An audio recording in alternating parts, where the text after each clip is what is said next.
Book 3. The Fascination. 1. My mind to me a kingdom is. In Clym Yeobright's face could be dimly seen the typical countenance of the future. Should there be a classic period to art hereafter, its Pheidias may produce such faces.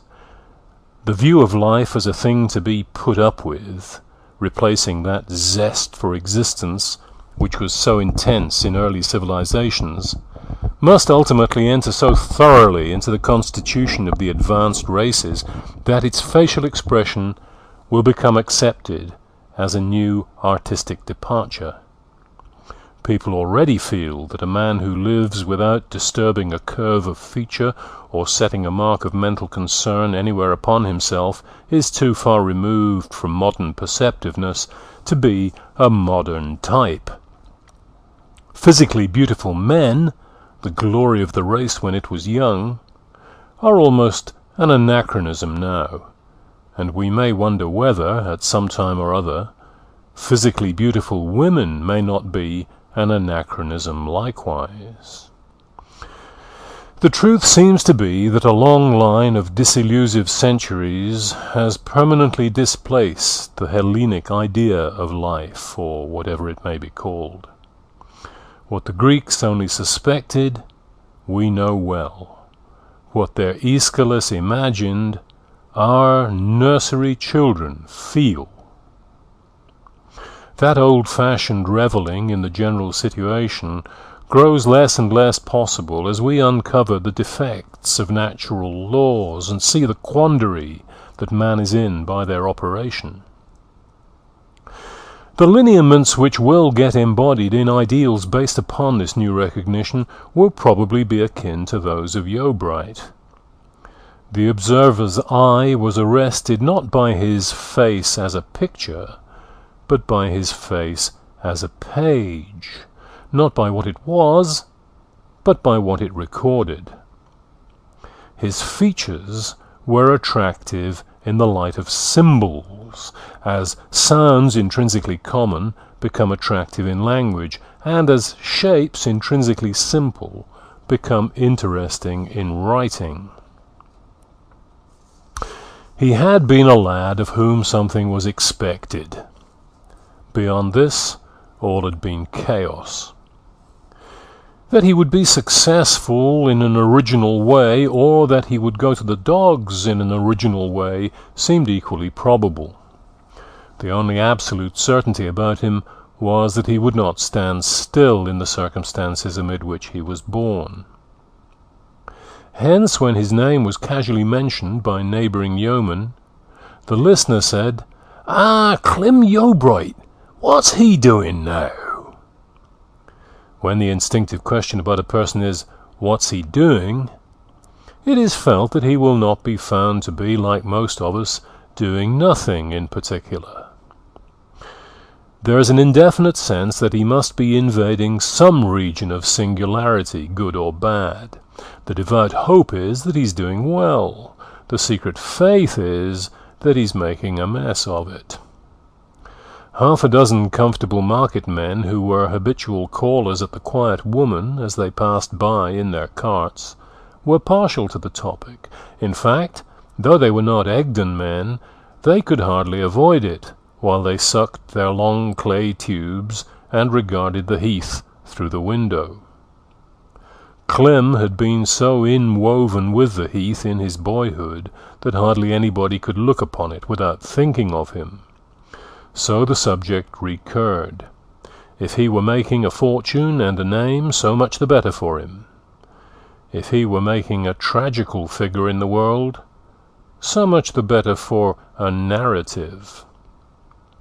The fact was that Yeobright's fame had spread to an awkward extent before he left home. "It is bad when your fame outruns your means," said the Spanish Jesuit Gracian. At the age of 6 he had asked a scripture riddle, "Who was the first man known to wear breeches?" And applause had resounded from the very verge of the heath. At 7 he painted the Battle of Waterloo with tiger lily pollen and black currant juice in the absence of watercolours. By the time he reached 12, he had in this manner been heard of as artist and scholar for at least 2 miles round.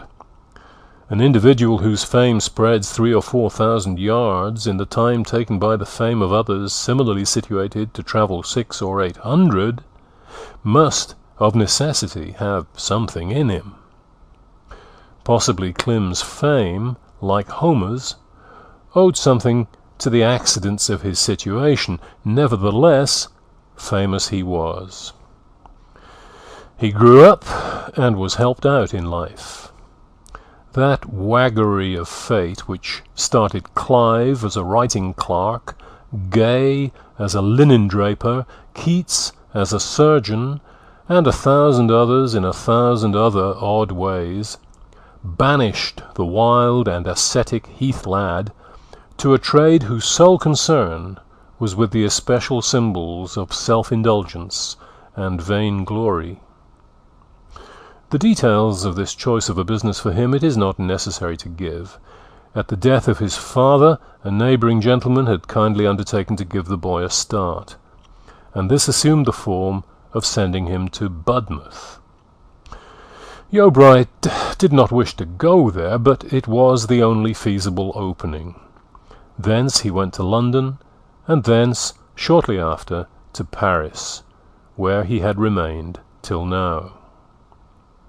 Something being expected of him, he had not been at home many days before a great curiosity as to why he stayed on so long began to arise in the heath.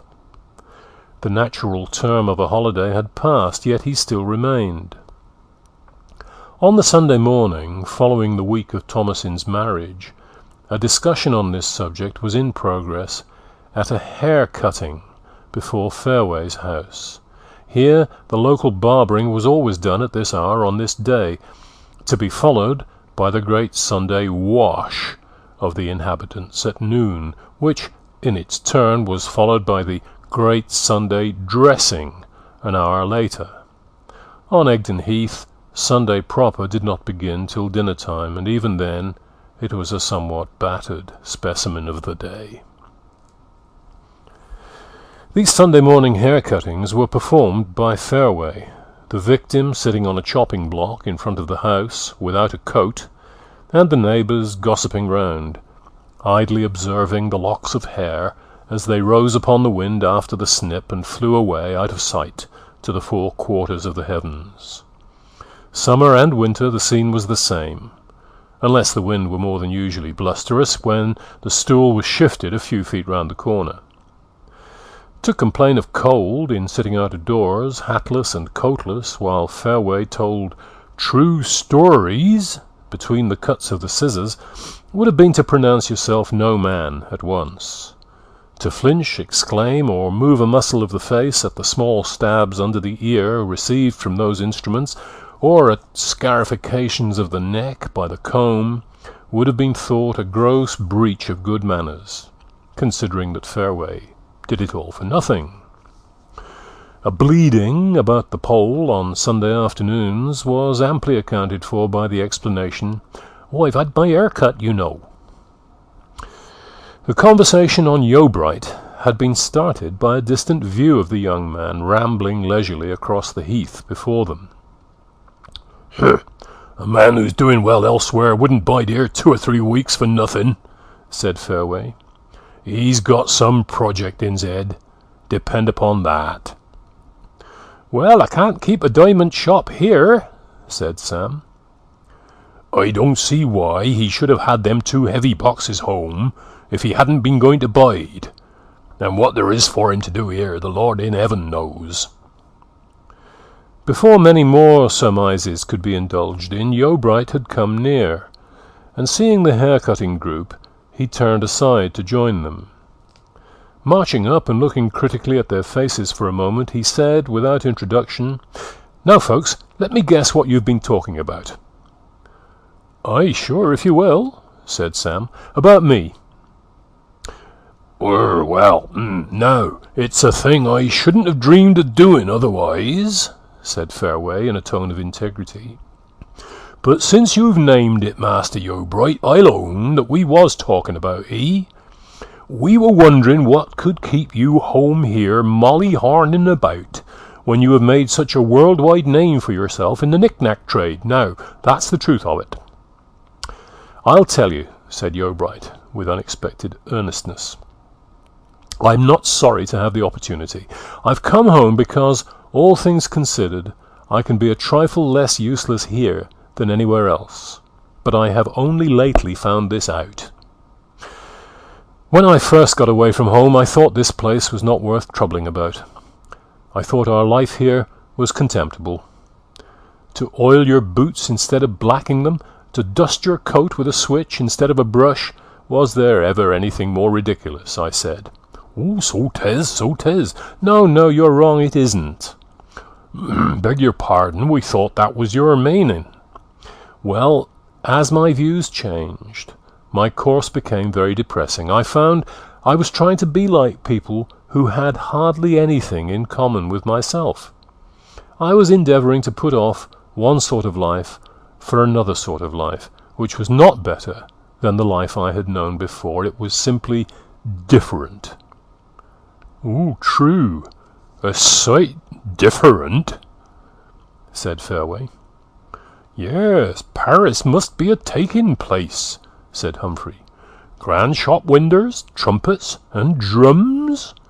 And here be we out of doors in all winds and weathers.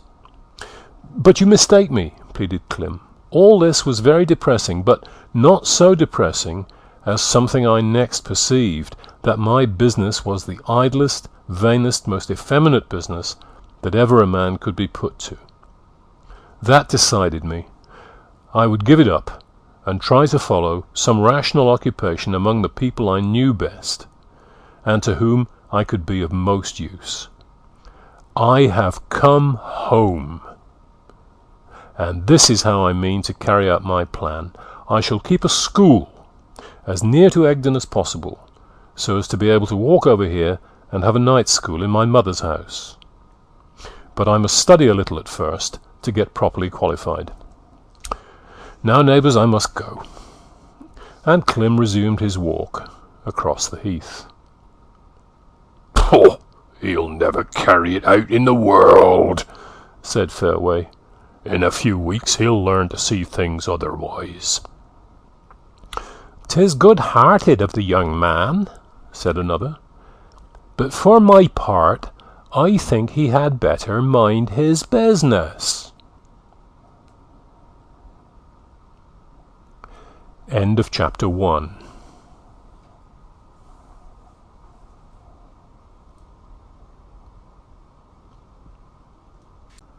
Two. The new course causes disappointment. Yeobright loved his kind. He had a conviction that the want of most men was knowledge of a sort which brings wisdom rather than affluence. He wished to raise the class at the expense of individuals, rather than individuals at the expense of the class. What was more, he was ready at once to be the first unit sacrificed. In passing from the bucolic to the intellectual life, the intermediate stages are usually two at least, frequently many more. And one of these stages is almost sure to be worldly advance. We can hardly imagine bucolic placidity quickening to intellectual aims without imagining social aims as the transitional phase. Yeobright's local peculiarity was that in striving at high thinking, he still cleaved to plain living, nay, wild and meagre living in many respects, and brotherliness with clowns. He was a John the Baptist who took ennoblement rather than repentance for his text. Mentally, he was in a provincial future, that is, he was in many points abreast with the central town thinkers of his date. Much of this development he may have owed to his studious life in Paris, where he had become acquainted with ethical systems popular at the time. In consequence of this relatively advanced position, Yeobright might have been called unfortunate.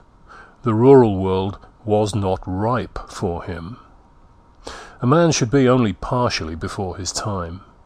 To be completely to the vanward in aspirations is fatal to fame.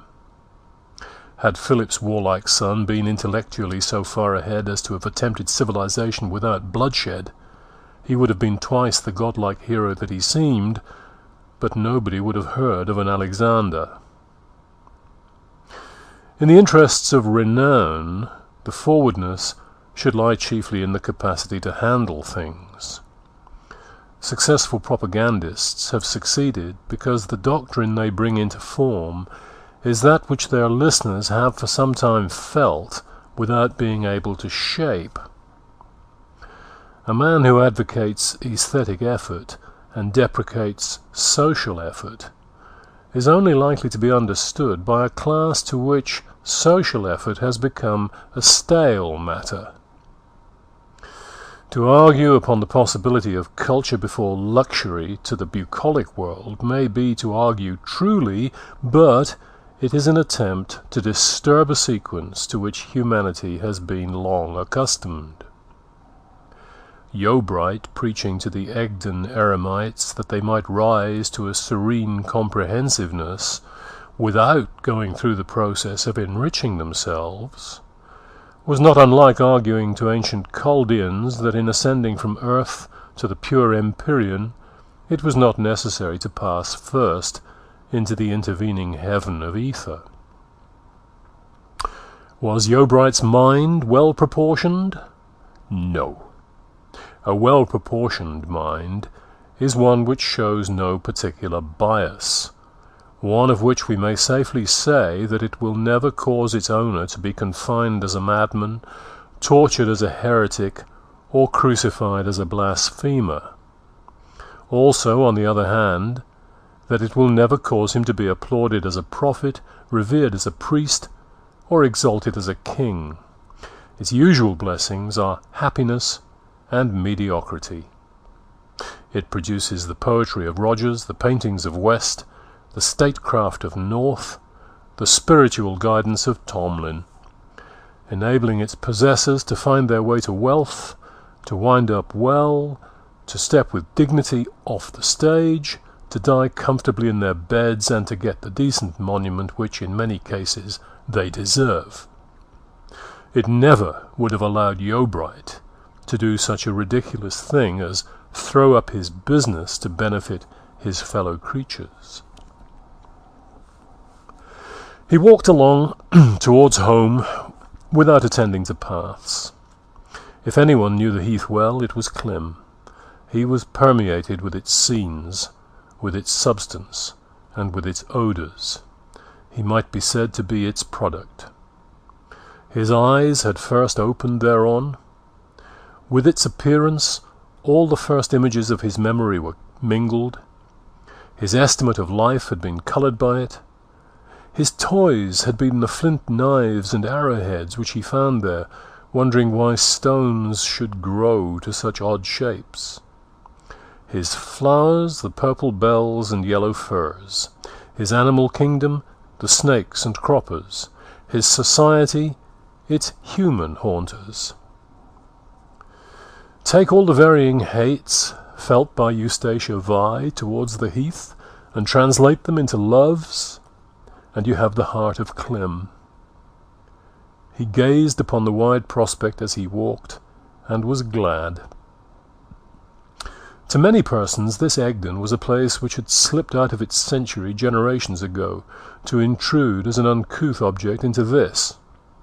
'Twas an obsolete thing, and few cared to study it. How could this be otherwise in the days of square fields, plashed hedges, and meadows watered on a plan so rectangular that on a fine day they look like silver gridirons? The farmer in his ride, who could smile at artificial grasses, look with solicitude at the coming corn, and sigh with sadness at the fly-eaten turnips, bestowed upon the distant upland of heath nothing better than a frown. But as for Yeobright, when he looked from the heights on his way, he could not help indulging in a barbarous satisfaction at observing that, in some of the attempts at reclamation from the waste, tillage, after holding on for a year or two, had receded again in despair, the ferns and furze tufts stubbornly reasserting themselves.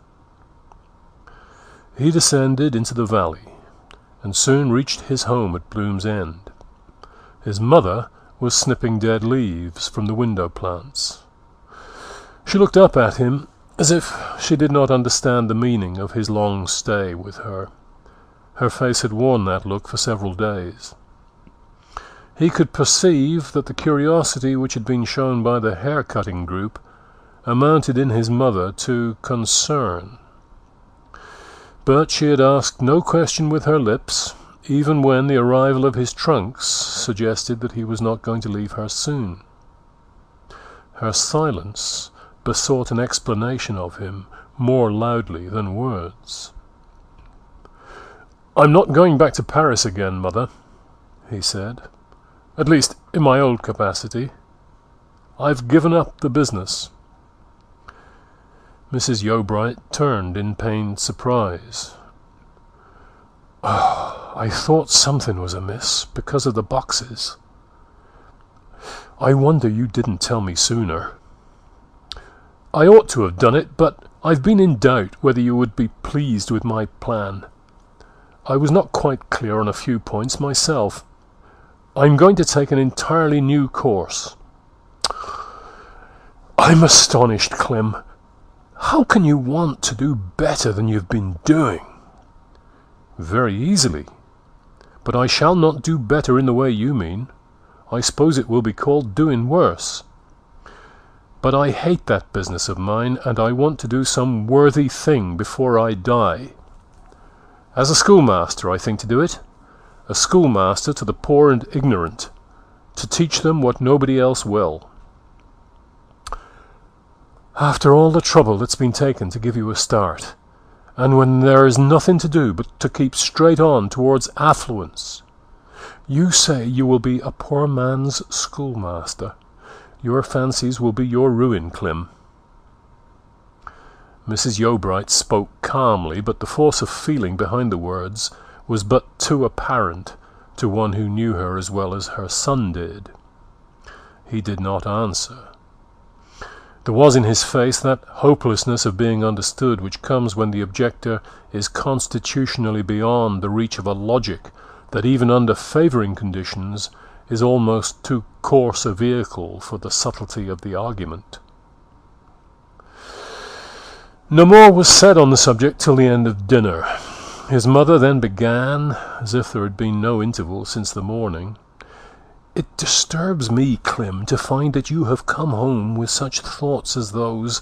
I hadn't the least idea that you meant to go backward in the world by your own free choice. 'Cause I have always supposed you were going to push straight on, as other men do, all who deserve the name, when they have been put in a good way of doing well." "I cannot help it," said Clem, in a troubled tone. "Mother, I hate the flashy business. Talk about men who deserve the name. Can any man deserving the name waste his time in that effeminate way, when he sees half the world going to ruin for want of somebody to buckle to and teach them how to breast the misery they are born to? I get up every morning and see the whole creation groaning and travailing in pain, as St. Paul says, and yet there am I, trafficking in glittering splendours with wealthy women and titled libertines, and pandering to the meanest vanities, I, who have health and strength enough for anything. I've been troubled in my mind about it all the year, and the end is that I cannot do it any more." "Why can't you do it as well as others?" "I don't know, except that there are many things other people care for which I don't, and that's partly why I think I ought to do this. For one thing, my body does not require much of me.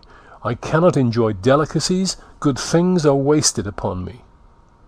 Well, I ought to turn that defect to advantage, and by being able to do without what other people require, I can spend what such things cost upon anybody else.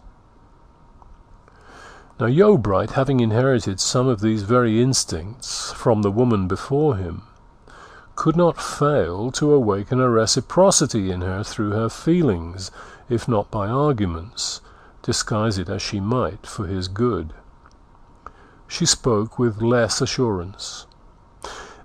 "And yet you might have been a wealthy man if you had only persevered. Manager to that large diamond establishment, what better can a man wish for? What a post of trust and respect! Oh, I suppose you'll be like your father. Like him, you are getting weary of doing well." "No," said her son, "I am not weary of that, though I am weary of what you mean by it. Mother, what is doing well?" Mrs. Yeobright was far too thoughtful a woman to be content with ready definitions, and like the "what is wisdom" of Plato's Socrates and the "what is truth" of Pontius Pilate, Yeobright's burning question received no answer. The silence was broken by the clash of the garden gate, a tap at the door, and its opening. Christian Cantle appeared in the room, in his Sunday clothes. 'Twas the custom on Egdon to begin the preface to a story before absolutely entering the house, so as to be well in for the body of the narrative by the time visitor and visited stood face to face. Christian had been saying to them while the door was leaving its latch, "To think that I, who go from home but once in a while, and hardly then, should have been there this morning." "'Tis news you have brought us then, Christian," said Mrs. Yeobright. "Aye, sure, 'bout a witch. And ye must overlook my time of day, for, says I must go and tell 'em, though they won't have half done dinner. Oh, I assure ye, it made me shake like a driven leaf. D'ye think any harm will come o' it?" "Well, what?" "This morning, at church, we was all standing up, and the parson said, 'Let us pray.' Well, thinks I, one may as well kneel as stand, so down I went, and more than that, all the rest were as willing to oblige the man as I. Now, we hadn't been hard at it for more than a minute, when a most terrible screech sounded through the church as if somebody had just given up their heart's blood. All the folk jumped up, and then we found Susan Nunsuch had pricked Miss Vi with a long stocking needle, as she had threatened to do as soon as ever she could get the young lady to church, where she don't come very often. She've waited for this chance for weeks, so as to draw her blood and put an end to the bewitching of Susan's children that has been carried on so long. Sue followed her into church, sat next to her, and as soon as she could find a chance, in went the stocking needle into my lady's arm." "Good heaven, how horrid!" said Mrs. Yeobright. "Sue pricked her that deep that the maid fainted away, and as I was afeard there might be some tumult among us, I got behind the base vial and didn't see no more. But they carried her out into the air, 'tis said, but when they looked round for Sue, she was gone. What a scream that girl gave, poor thing. There were the parson in his surplice holding up his hand and saying, 'Sit down, my good people, sit down.' But the deuce a bit would they sit down. Oh, and what do you think I found out, Mrs. Yeobright? The parson wears a suit of clothes under his surplice. I could see his black sleeve when he held up his arm." "'Tis a cruel thing," said Yeobright. "Yes," said his mother. "Oh, the nation ought to look into it," said Christian. "Here's Humphrey come in, I think." In came Humphrey. "Well, have you heard the news? But I see you have. 'Tis a very strange thing that whenever one of Egdon folk goes to church, Some rum job or other is sure to be doing. The last time one of us was there was when neighbour Fairway went in the fall, and that was the day you forbade the banns, Mrs. Yeobright." "Has this cruelly treated girl been able to walk home?" said Clym. "They say she got better and went home very well, and now I've told it, I must be moving homeward myself." "And I," said Humphrey. "Truly now we shall see if there's anything in what folks say about her." When they were gone into the heath again, Yeobright said quietly to his mother, "Do you think I've turned teacher too soon?" "It is right that there should be schoolmasters, and missionaries, and all such men," she replied.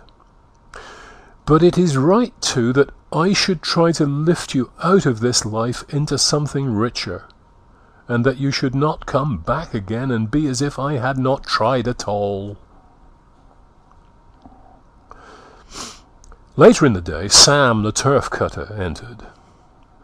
"I come a-borrowing, Mrs. Yeobright. I suppose you've heard what's been happening to the beauty on the hill?" "Yes, Sam, half a dozen have been telling us." "Beauty?" said Clym. "Oh, yes, tolerably well favoured," Sam replied. "Lord, all the country owns that 'tis one of the strangest things in the world that such a woman should have come to live up there." "Dark or fair?" "Oh, no, though I've seen her 20 times, that's a thing I cannot call to mind." "Darker than Tamsin," murmured Mrs. Yeobright. "A woman who seems to care for nothing at all, as you may say." "She's melancholy, then?" inquired Clym. "She mopes about by herself, and don't mix in with the people." "Is she a young lady inclined for adventures?" "Not to my knowledge." "Doesn't join in with the lads in their games to get some sort of excitement in this lonely place?" "No." "Mumming, for instance?" "No, her notions be different. I should rather say her thoughts were far away from here, with lords and ladies she'll never know, and mansions she'll never see again." Observing that Clym appeared singularly interested, Mrs. Yeobright said rather uneasily to Sam, "You see more in her than most of us do. Miss Vi is to my mind too idle to be charming. I have never heard that she is of any use to herself or other people. Good girls don't get treated as witches, even on Egdon." "Nonsense, that proves nothing either way," said Yeobright. "Well, of course, I don't understand such niceties," said Sam, withdrawing from a possibly unpleasant argument. "And what she is, we must wait for time to tell us. The business that I've really called about is this: to borrow the longest and strongest rope you have. The captain's bucket has dropped into the well, and they are in want of water, and as all the chaps are at home today, we think we can get it out for him. We have 3 cart ropes already, but they won't reach to the bottom." Mrs. Yeobright told him that he might have whatever ropes he could find in the outhouse, and Sam went out to search. When he passed by the door, Clym joined him, and accompanied him to the gate. "Is this young witch lady going to stay long at Mistover?" he asked. "I should say so."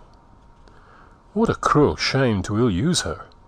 She must have suffered greatly, more in mind than in body." "'Twas a graceless trick. Such a handsome girl, too. You ought to see her, Mr. Yeobright, being a young man come from far, and with a little more to show for your years than most of us." "Do you think she would like to teach children?" said Clym. Sam shook his head. "Ooh, quite a different sort of body from that, I reckon." "Oh, it was merely something which occurred to me. It would of course be necessary to see her and talk it over.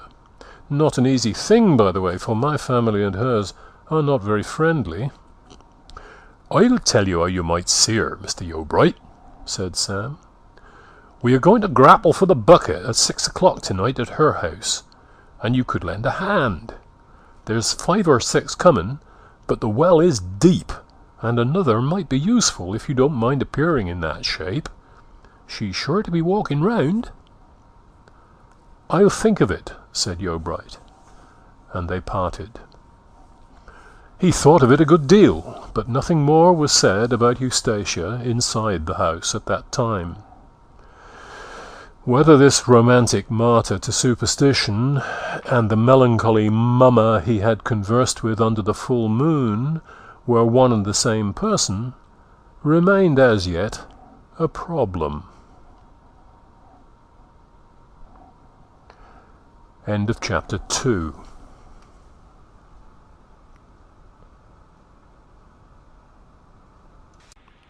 (3) The first act in a time-worn drama. The afternoon was fine, and Yeobright walked on the heath for an hour with his mother. When they reached the lofty ridge which divided the valley of Bloom's End from the adjoining valley, they stood still and looked round. The Quiet Woman Inn was visible on the low margin of the heath in one direction, and afar on the other hand rose Mistover Knap. "You mean to call on Thomasin?" he inquired. "Yes, but you need not come this time," said his mother. "In that case I'll branch off here, mother. I am going to Mistover." Mrs. Yeobright turned to him inquiringly. "I'm going to help them get the bucket out of the captain's well," he continued. "As it is so very deep, I may be useful. And I should like to see this Miss Vi, not so much for her good looks as for another reason." "Must you go?" his mother asked. "I thought to." And they parted. "Oh, there's no help for it," murmured Clem's mother gloomily, as he withdrew. "They are sure to see each other. Oh, I wish Sam would carry his news to other houses than mine." Clem's retreating figure got smaller and smaller as it rose and fell over the hillocks on his way. "He is tender-hearted," said Mrs. Yeobright to herself while she watched him. "Otherwise it would matter little. How he's going on!" He was, indeed, walking with a will over the furze, as straight as a line, as if his life depended upon it. His mother drew a long breath, and, abandoning the visit to Thomasin, turned back. The evening films began to make nebulous pictures of the valleys, but the highlands still were raked by the declining rays of the winter sun, which glanced on Clem as he walked forward, eyed by every rabbit and fieldfare around, a long shadow advancing in front of him. On drawing near to the furze-covered bank and ditch which fortified the captain's dwelling, he could hear voices within, signifying that operations had been already begun. At the side entrance gate he stopped and looked over.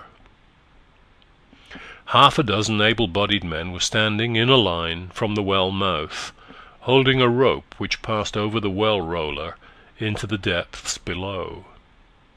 Fairway, with a piece of smaller rope round his body, made fast to one of the standards to guard against accidents, was leaning over the opening, his right hand clasping the vertical rope that descended into the well.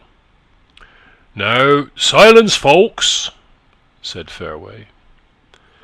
The talking ceased, and Fairway gave a circular motion to the rope as if he was stirring batter. At the end of a minute, a dull splashing reverberated from the bottom of the well. The helical twist he had imparted to the rope had reached the grapnel below. "Haul!" said Fairway, and the men who held the rope began to gather it over the wheel. "I think we've got summat," said one of the haulers in. "Then pull steady," said Fairway. They gathered up more and more, till a regular dripping into the well could be heard below. It grew smarter with the increasing height of the bucket, and presently 150 feet of rope had been pulled in. Fairway then lit a lantern, tied it to another cord, and began lowering it into the well beside the first. Clem came forward and looked down. Strange, humid leaves which knew nothing of the seasons of the year, and quaint-natured mosses were revealed on the well side as the lantern descended, till its rays fell upon a confused mass of rope and bucket dangling in the dank, dark air.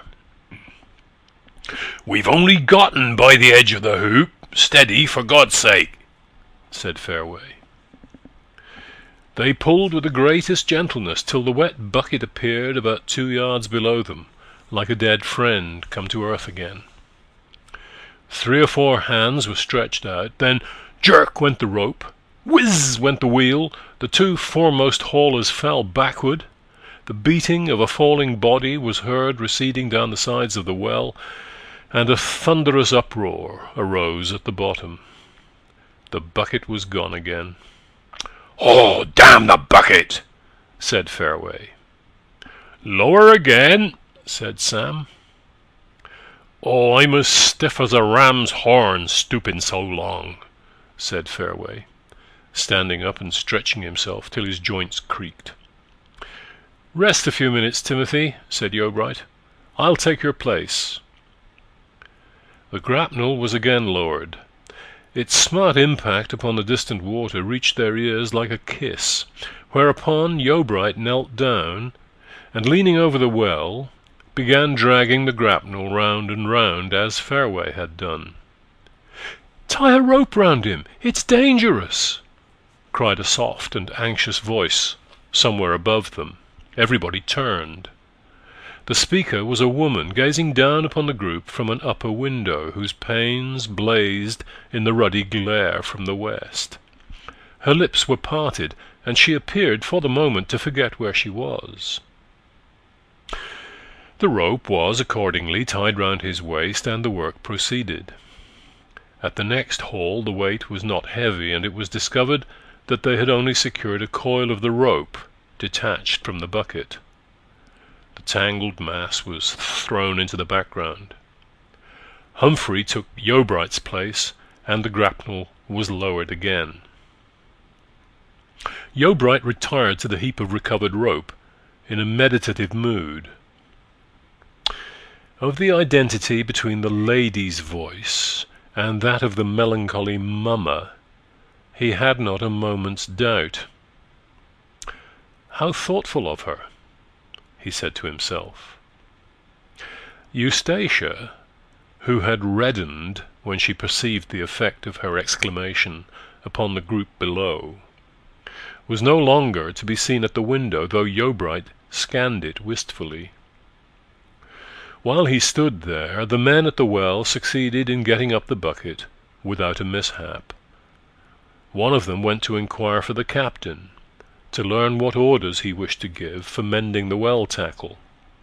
The captain proved to be away from home, and Eustacia appeared at the door and came out. She had lapsed into an easy and dignified calm, far removed from the intensity of life in her words of solicitude for Clem's safety. "Will it be possible to draw water here tonight?" she inquired. "No, miss, the bottom of the bucket's clean knocked out. And as we can do no more now, we'll leave off and come again tomorrow morning." "Oh, no water," she murmured, turning away.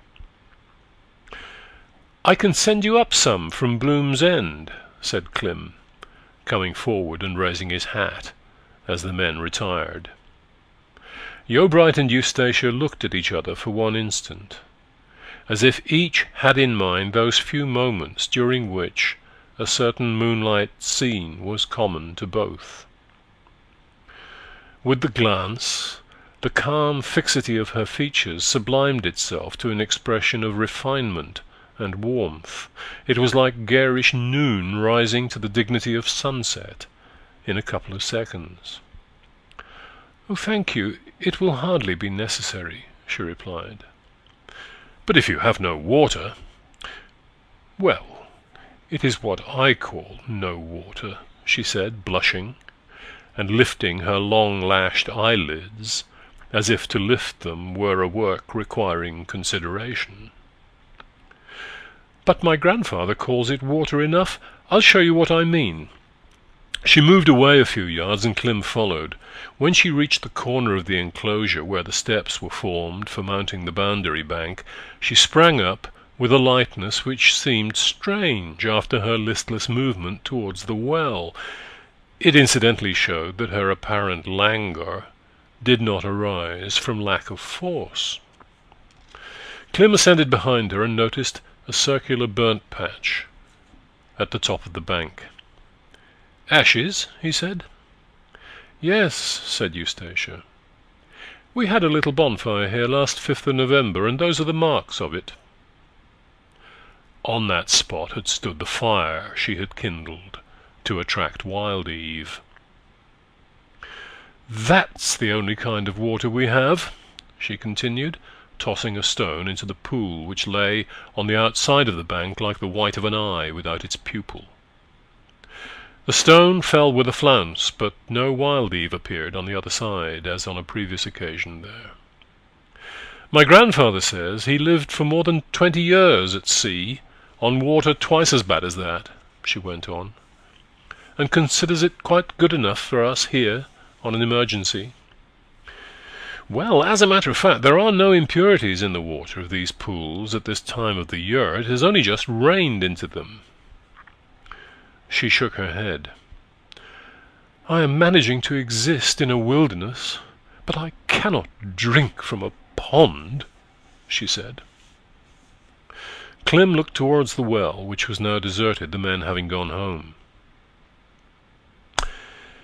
"It is a long way to send for spring water," he said, after a silence. "But since you don't like this in the pond, I'll try to get you some myself." He went back to the well. "Yes, I think I could do it by tying on this pail." But since I would not trouble the men to get it, I cannot in conscience let you." "I don't mind the trouble at all." He made fast the pail to the long coil of rope, put it over the wheel, and allowed it to descend by letting the rope slip through his hands. Before it had gone far, however, he checked it. "I must make fast the end first, or we may lose the whole," he said to Eustacia, who had drawn near. "Could you hold this a moment while I do it, or shall I call your servant?" "I can hold it," said Eustacia, and he placed the rope in her hands, going then to search for the end. "I suppose I may let it slip down?" she inquired. "I would advise you not to let it go far," said Clem. "It will get much heavier, you'll find." However, Eustacia had begun to pay out. While he was tying, she cried, "Ah, I cannot stop it!" Clem ran to her side and found he could only check the rope by twisting the loose part round the upright post, when it stopped with a jerk. "Has it hurt you?" "Yes," she replied. "Very much?" "No, I think not." She opened her hands. One of them was bleeding. The rope had dragged off the skin. Eustacia wrapped it in her handkerchief. "You should have let go," said Yeobright. "Why didn't you?" "You said I was to hold on. This is the second time I've been wounded today." "Oh, yes, I have heard of it. I blush for my native Egdon. Was it a serious injury you received in church, Miss Vi?" There was such an abundance of sympathy in Clem's tone that Eustacia slowly drew up her sleeve and disclosed her round white arm. A bright red spot appeared on its smooth surface, like a ruby on Parian marble. "There it is," she said, putting her finger against the spot. "It was dastardly of the woman," said Clem. "Will not Captain Vi get her punished?" "He is gone from home on that very business." I did not know that I had such a magic reputation." "And you fainted?" said Clym, looking at the scarlet little puncture as if he would like to kiss it and make it well. "Yes, it frightened me. I had not been to church for a long time, and now I shall not go again, for ever so long, perhaps never. I cannot face their eyes after this. Don't you think it dreadfully humiliating? I wished I was dead for hours after, but I don't mind now." "I have come to clean away these cobwebs," said Yeobright. "Would you like to help me by high-class teaching? We might benefit them much." "Oh, I don't quite feel anxious to. I have not much love for my fellow creatures. Sometimes I quite hate them. Still, I think that if you were to hear my scheme, you might take an interest in it. There's no use in hating people. If you hate anything, you should hate what produced them." "Do you mean nature? I hate her already. But I shall be glad to hear your scheme at any time." The situation had now worked itself out, and the next natural thing was for them to part. Clym knew this well enough, and Eustacia made a move of conclusion, yet he looked at her as if he had one word more to say. Perhaps, if he had not lived in Paris, it would never have been uttered. "We have met before," he said, regarding her with rather more interest than was necessary. "I do not own it," said Eustacia, with a repressed, still look. "But I may think what I like." "Yes." "You are lonely here." "Oh, I cannot endure the heath, except in its purple season. The heath is a cruel taskmaster to me." "Can you say so?" he asked. "To my mind it is most exhilarating and strengthening and soothing. I would rather live on these hills than anywhere else in the world. Oh, it is well enough for artists, but I never would learn to draw. And there's a very curious druidical stone just out there." He threw a pebble in the direction signified. "Do you often go to see it?"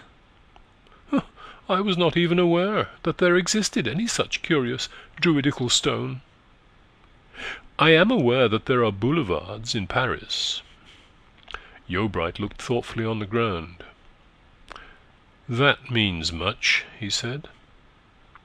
"It does indeed," said Eustacia. "I remember when I had the same longing for town bustle. 5 years of a great city would be a perfect cure for that." "Oh, heaven send me such a cure! Now, Mr. Yeobright, I will go indoors and plaster my wounded hand." They separated, and Eustacia vanished in the increasing shade. She seemed full of many things. Her past was a blank, her life had begun. The effect upon Clym of this meeting he did not fully discover till some time after. During his walk home, his most intelligible sensation was that his scheme had somehow become glorified. A beautiful woman had been intertwined with it. On reaching the house, he went up to the room which was to be made his study, and occupied himself during the evening in unpacking his books from the boxes and arranging them on shelves. From another box he drew a lamp and a can of oil. He trimmed the lamp, arranged his table, and said, "Now, I'm ready to begin." He rose early the next morning, read 2 hours before breakfast by the light of his lamp, read all the morning, all the afternoon. Just when the sun was going down, his eyes felt weary, and he leant back in his chair. His room overlooked the front of the premises and the valley of the heath beyond.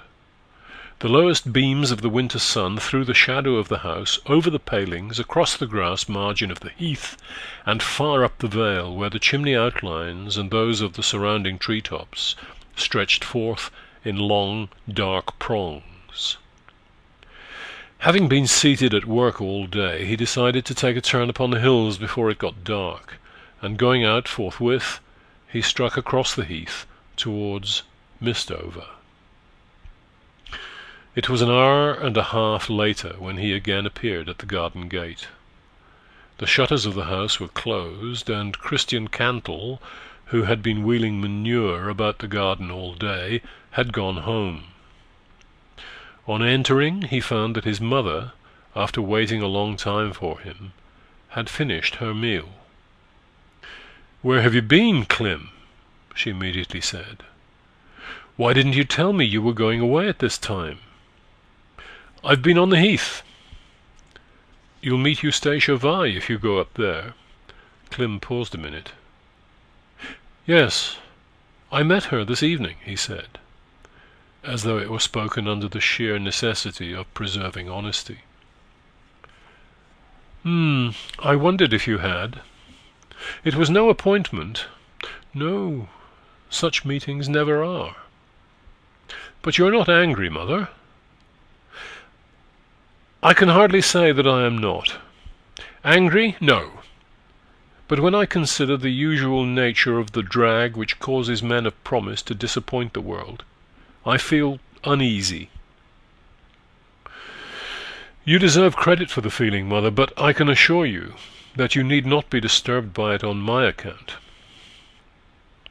When I think of you and your new crotchets," said Mrs. Yeobright with some emphasis, "I naturally don't feel so comfortable as I did a 12-month ago.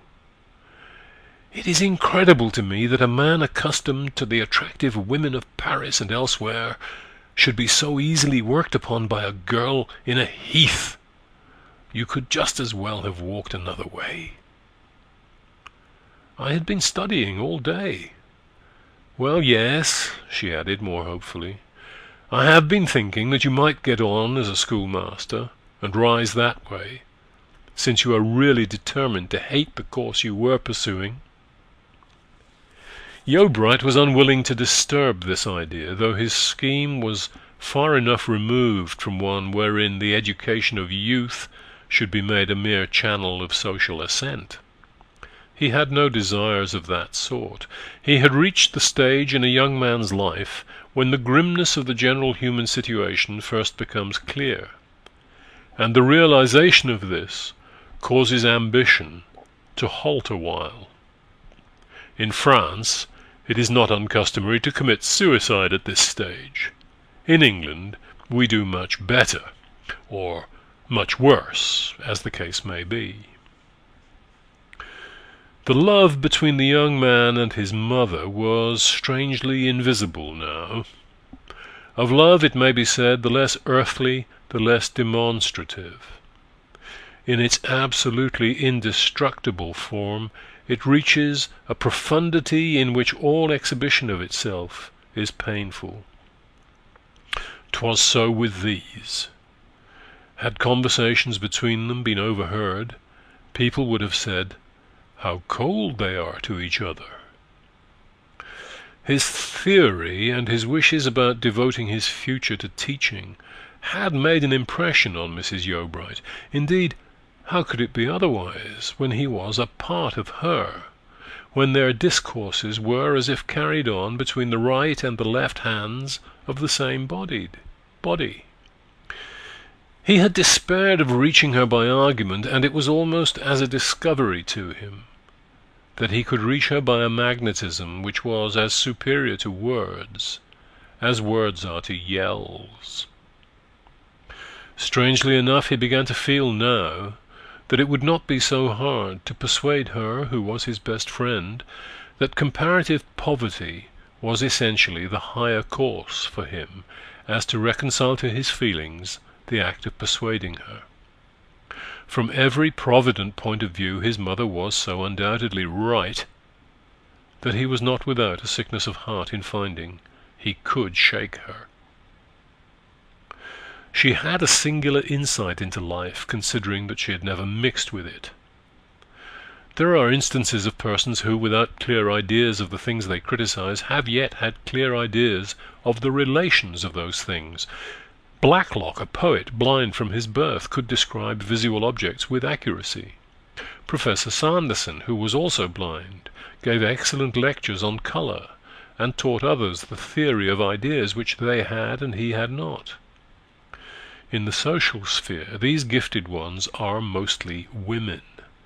They can watch a world which they never saw, and estimate forces of which they have only heard. We call it intuition. What was the great world to Mrs. Yeobright?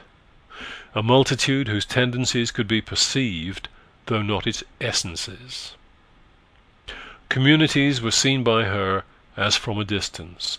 She saw them as we see the throngs which cover the canvases of Salert, Van Alsloot, and others of that school, vast masses of beings, jostling, zigzagging, and processioning in definite directions, but whose features are indistinguishable by the very comprehensiveness of the view.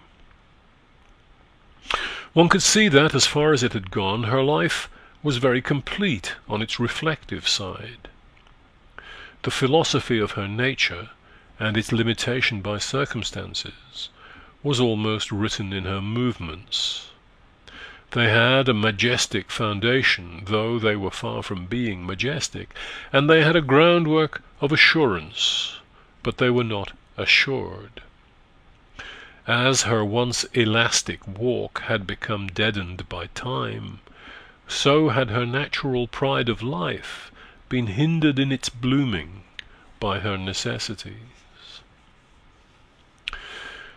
The next slight touch in the shaping of Clym's destiny occurred a few days after. A barrow was opened on the heath, and Yeobright attended the operation, remaining away from his study during several hours. In the afternoon, Christian returned from a journey in the same direction, and Mrs. Yeobright questioned him. "Oh, they've dug a hole, and they found things like flower pots upside down, Mrs. Yeobright, and inside these be real charnel bones. They've carried 'em off to men's houses, but I shouldn't like to sleep where they will bide. Dead folks have been known to come and claim their own. Mr. Yeobright had got one pot of the bones, and was going to bring 'em home, real skeleton bones, but 'twas ordered otherwise. You'll be relieved to hear that he gave away his, pot and all, on second thoughts, and a blessed thing for ye, Mrs. Yeobright, considering the wind o' nights." "Gave it away?" "Yes, to Miss Vi. She has a cannibal taste for such churchyard furniture, seemingly." "Miss Vi was there too?" "Aye, I believe she was." When Clym came home, which was shortly after, his mother said, in a curious tone, "The urn you had meant for me you gave away?" Yeobright made no reply. The current of her feeling was too pronounced to admit it. The early weeks of the year passed on. Yeobright certainly studied at home, but he also walked much abroad, and the direction of his walk was always towards some point of a line between Mistover and Rainbarrow. The month of March arrived, and the heath showed its first signs of awakening from winter trance. The awakening was almost feline in its stealthiness. The pool outside the bank by Eustatia's dwelling, which seemed as dead and desolate as ever to an observer who moved and made noises in his observation, would gradually disclose a state of great animation when silently watched a while. A timid animal world had come to life for the season. Little tadpoles and efts began to bubble up through the water and to race along beneath it. Toads made noises like very young ducks, and advanced to the margin in twos and threes. Overhead bumblebees flew hither and thither in the thickening light, their drone coming and going like the sound of a gong. On an evening such as this, Yeobright descended into the Bloom's End valley from beside that very pool, where he had been standing with another person quite silently, and quite long enough to hear all this puny stir of resurrection in nature, yet he had not heard it. His walk was rapid as he came down, and he went with a springy tread. Before entering upon his mother's premises, he stopped and breathed. The light which shone forth on him from the window revealed that his face was flushed and his eye bright. What it did not show was something which lingered upon his lips, like a seal set there.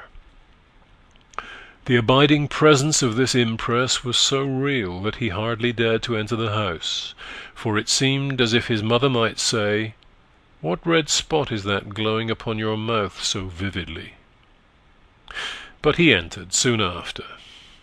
The tea was ready, and he sat down opposite his mother.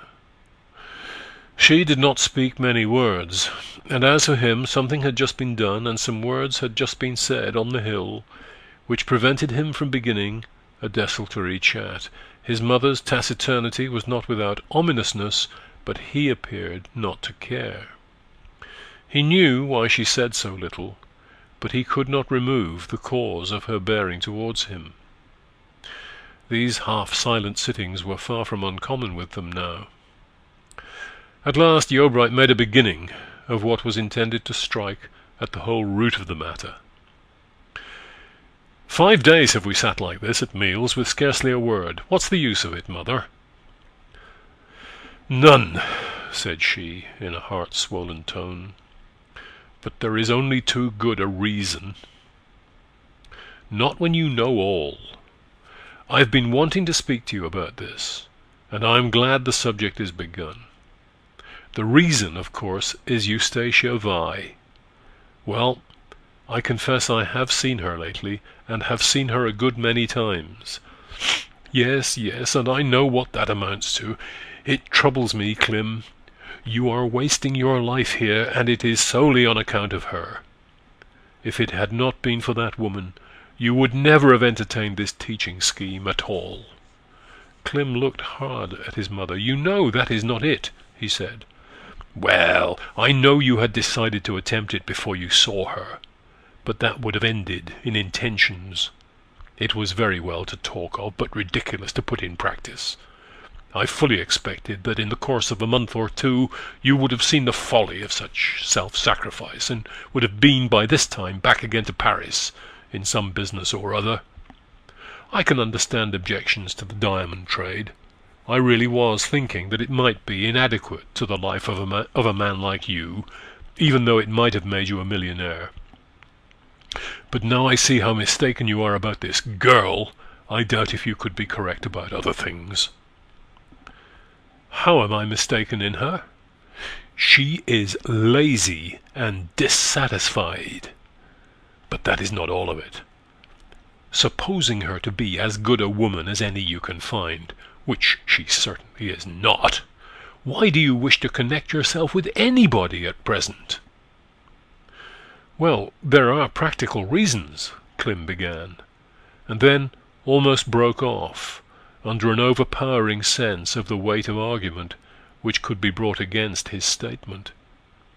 "If I take a school, an educated woman would be invaluable as a help to me." "What? You really mean to marry her?" "It would be premature to state that plainly, but consider what obvious advantages there would be in doing it. She don't suppose she has any money. She hasn't a farthing. She is excellently educated and would make a good matron in a boarding school. I candidly own I have modified my views a little in deference to you, and it should satisfy you. I no longer adhere to my intention of giving with my own mouth rudimentary education to the lowest class. I can do better. I can establish a good private school for farmers' sons, and without stopping the school I can manage to pass examinations. By this means, and by the assistance of a wife like her, oh, Clym, I shall ultimately, I hope, be at the head of one of the best schools in the county." Yeobright had enunciated the word her with a fervour which, in conversation with a mother, was absurdly indiscreet. Hardly a maternal heart within the 4 seas could, in such circumstances, have helped being irritated at that ill-timed betrayal of feeling for a new woman. "You are blinded, Clym," she said warmly. "It was a bad day for you when you first set eyes on her. And your scheme is merely a castle in the air, built on purpose to justify this folly which has seized you, and to salve your conscience on the irrational situation you are in." "Mother, that's not true," he firmly answered. "Can you maintain that I sit and tell untruths when all I wish to do is save you from sorrow? For shame, Clym! But it's all through that woman, a hussy." Clym reddened like fire and rose. He placed his hand upon his mother's shoulder and said, in a tone which hung strangely between entreaty and command, "I won't hear it. I may be led to answer you in a way which we shall both regret." His mother parted her lips to begin some other vehement truth, but on looking at him, she saw that in his face which led her to leave the words unsaid. Yeobright walked once or twice across the room and then suddenly went out of the house. It was 11 o'clock when he came in, though he had not been farther than the precincts of the garden.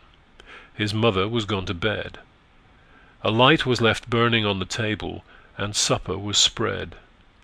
Without stopping for any food, he secured the doors and went upstairs. End of chapter 3.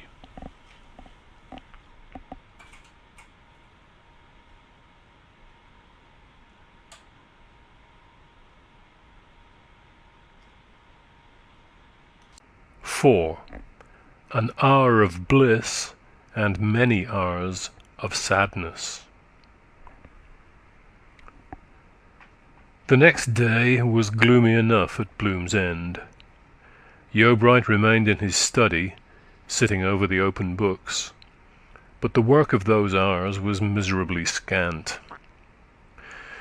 Determined that there should be nothing in his conduct towards his mother resembling sullenness, he had occasionally spoken to her on passing matters, and would take no notice of the brevity of her replies. With the same resolve to keep up a show of conversation, he said about 7 o'clock in the evening, "There's an eclipse of the moon tonight. I'm going out to see it." And putting on his overcoat, he left her. The low moon was not as yet visible from the front of the house, and Yeobright climbed out of the valley until he stood in the full flood of her light. But even now he walked on, and his steps were in the direction of Rainbarrow. In half an hour he stood at the top. The sky was clear from verge to verge, and the moon flung her rays over the whole heath, but without sensibly lighting it, except where paths and watercourses had laid bare the white flints and glistening quartz sand, which made streaks upon the general shade. After standing a while he stooped and felt the heather. It was dry, and he flung himself down upon the barrow, his face towards the moon, which depicted a small image of herself in each of his eyes.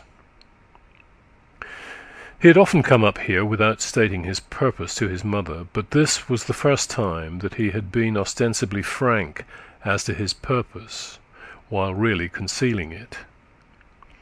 It was a moral situation which, 3 months earlier, he could hardly have credited of himself.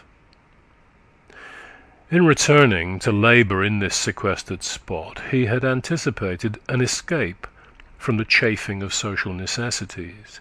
Yet, behold, they were here also. More than ever, he longed to be in some world where personal ambition was not the only recognized form of progress, such perhaps as might have been the case at some time or other in the silvery globe then shining upon him. His eye travelled over the length and breadth of that distant country, over the Bay of Rainbows, the sombre Sea of Crises, the Ocean of Storms, the Lake of Dreams, the vast walled plains, and the wondrous Ring Mountains, till he almost felt himself to be voyaging bodily through its wild scenes, standing on its hollow hills, traversing its deserts, descending its vales and old sea bottoms, or mounting to the edges of its craters.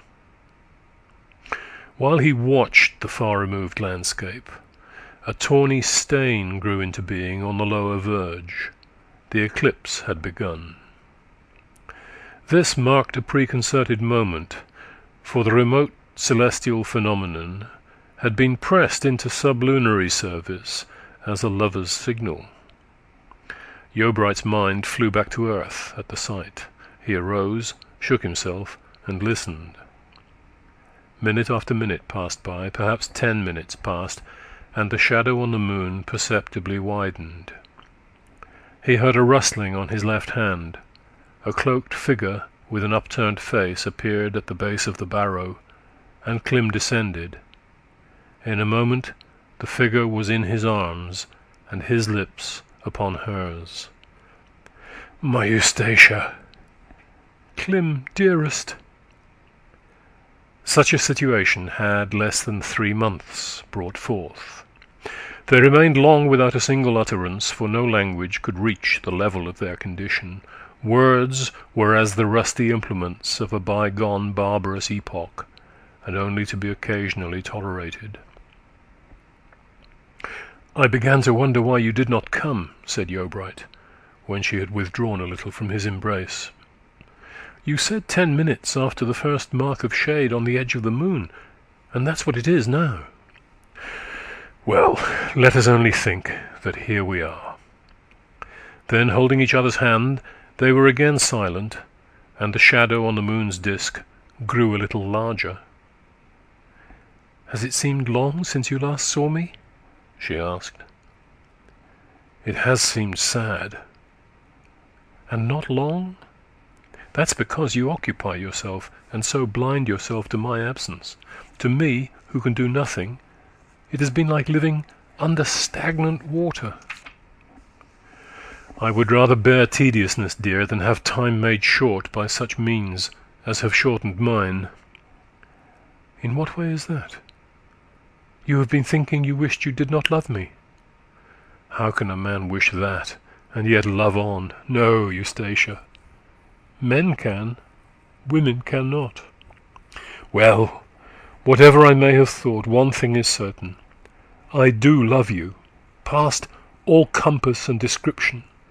I love you to oppressiveness. I, who have never before felt more than a pleasant passing fancy for any woman I have ever seen. Let me look right into your moonlit face, and dwell on every line and curve in it. Oh, only a few hairbreadths make the difference between this face and faces I have seen many times before I knew you. Yet what a difference! The difference between everything and nothing at all. One touch on that mouth again. There, and there, and there. Your eyes seem heavy, Eustacia." "No, it's my general way of looking. I think it arises from my feeling sometimes an agonizing pity for myself that I ever was born." "You don't feel it now?" "No, yet I know that we shall not love like this always. Nothing can ensure the continuance of love. It will evaporate like a spirit, and so I feel full of fears." "You need not." "Ah, but you don't know. You have seen more than I, and have been into cities and among people that I have only heard of, and have lived more years than I, but yet I am older at this than you. I loved another man once, and now I love you. Oh, in God's mercy, don't talk so, Eustacia. But I do not think that I shall be the one who wearies first.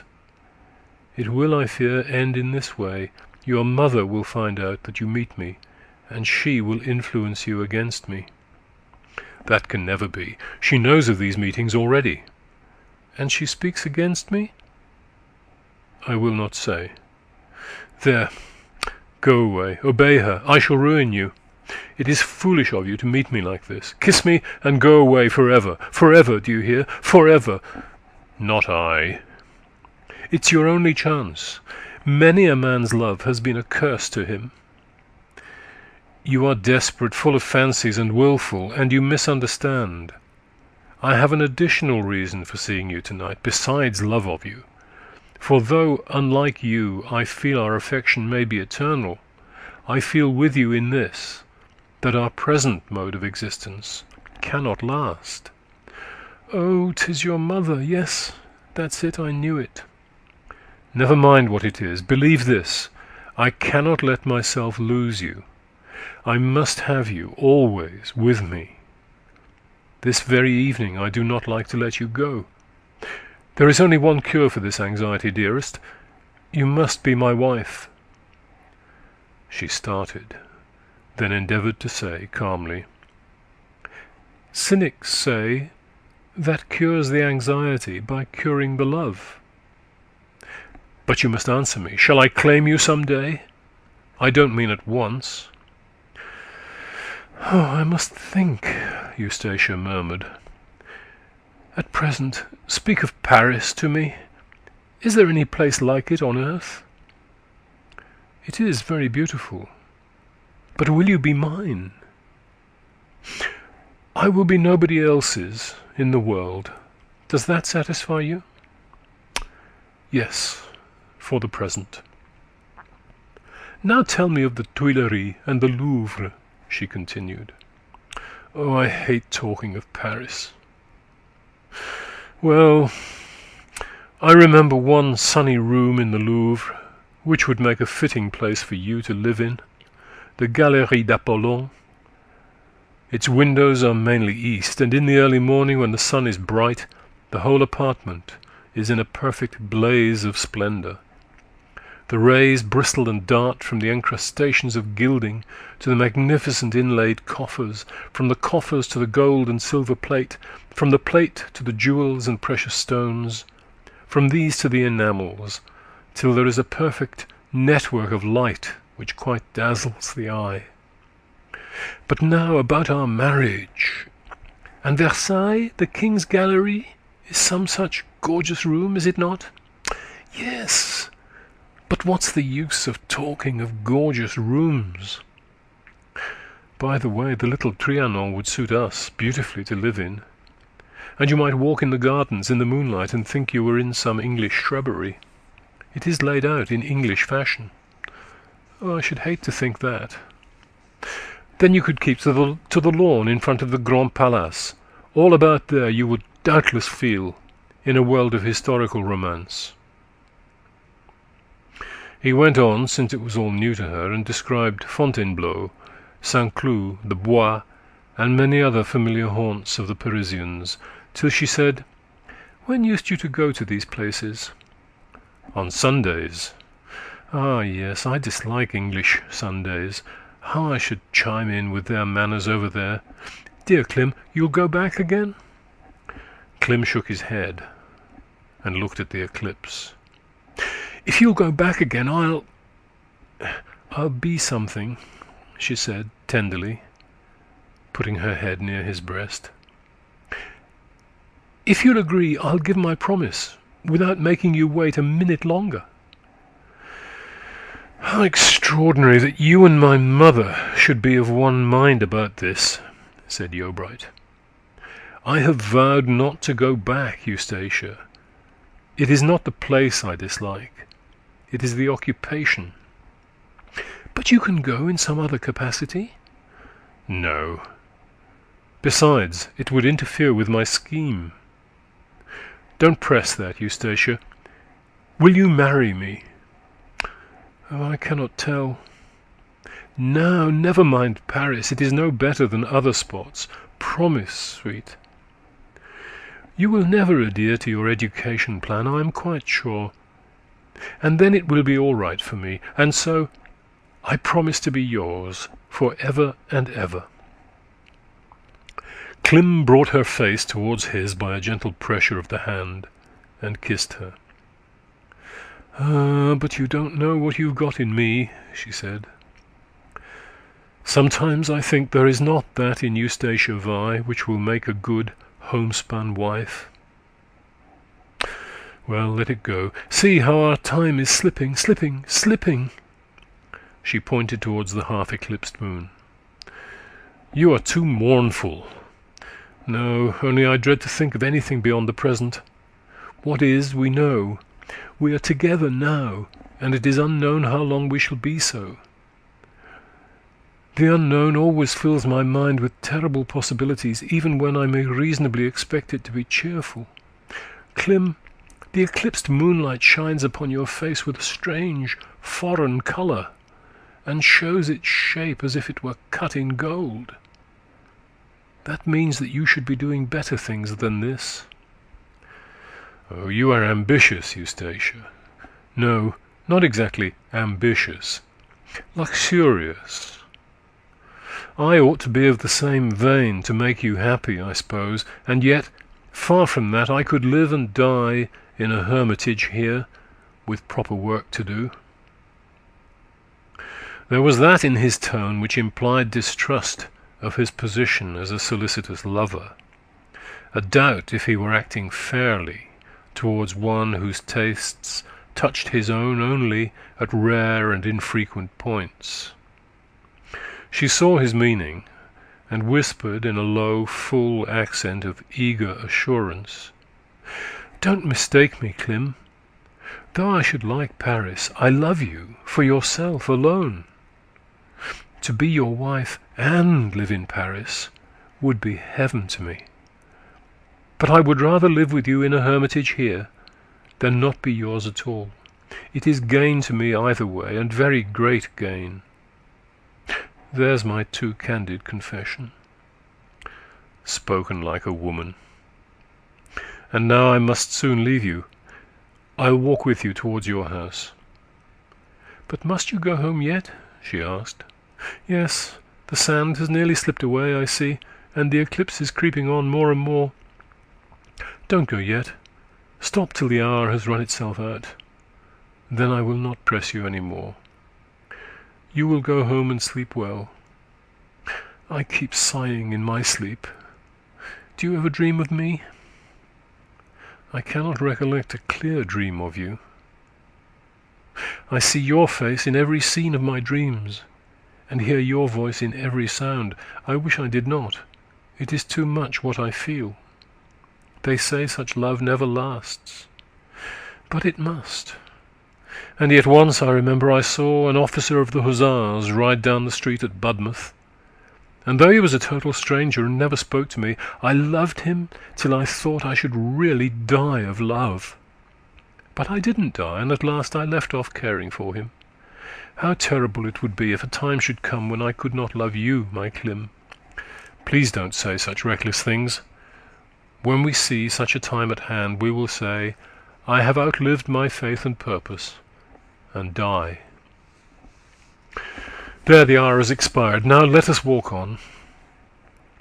Hand in hand they went along the path towards Mistover. When they were near the house, he said, "It is too late for me to see your grandfather tonight. Do you think he will object to it?" "I will speak to him. I am so accustomed to be my own mistress that it did not occur to me that we should have to ask him." Then they lingeringly separated, and Clym descended towards Bloom's End. And as he walked farther and farther from the charmed atmosphere of his Olympian girl, his face grew sad with a new sort of sadness. a perception of the dilemma in which his love had placed him came back in full force.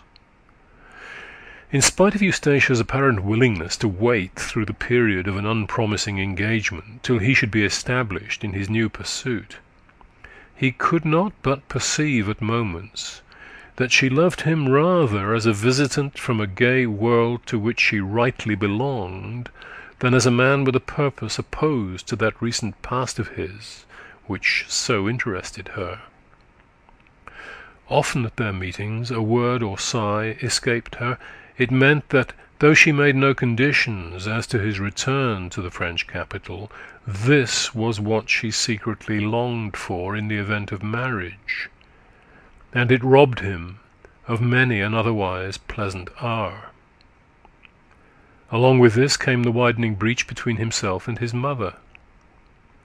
Whenever any little occurrence had brought into more prominence than usual the disappointment that he was causing her, it had sent him on lone and moody walks, or he was kept awake a great part of the night by the turmoil of spirit which such a recognition created. If Mrs. Yeobright could only have been led to see what a sound and worthy purpose this purpose of his was, and how little it was being affected by his devotion to Eustacia, how differently would she regard him. Thus, as his sight grew accustomed to the first blinding halo kindled about him by love and beauty, Yeobright began to perceive what a strait he was in. Sometimes he wished that he had never known Eustacia, immediately to retract the wish as brutal. 3 antagonistic growths had to be kept alive: his mother's trust in him, his plan for becoming a teacher, and Eustacia's happiness. His fervid nature could not afford to relinquish one of these, though 2 of the 3 were as many as he could hope to preserve. Though his love was as chaste as that of Petrarch for his Laura, it had made fetters of what previously was only a difficulty.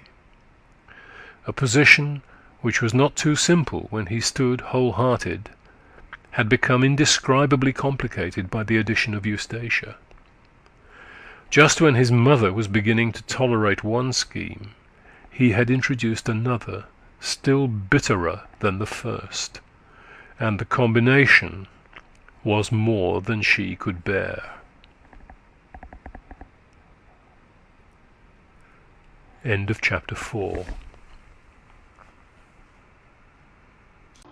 5. Sharp words are spoken, and a crisis ensues.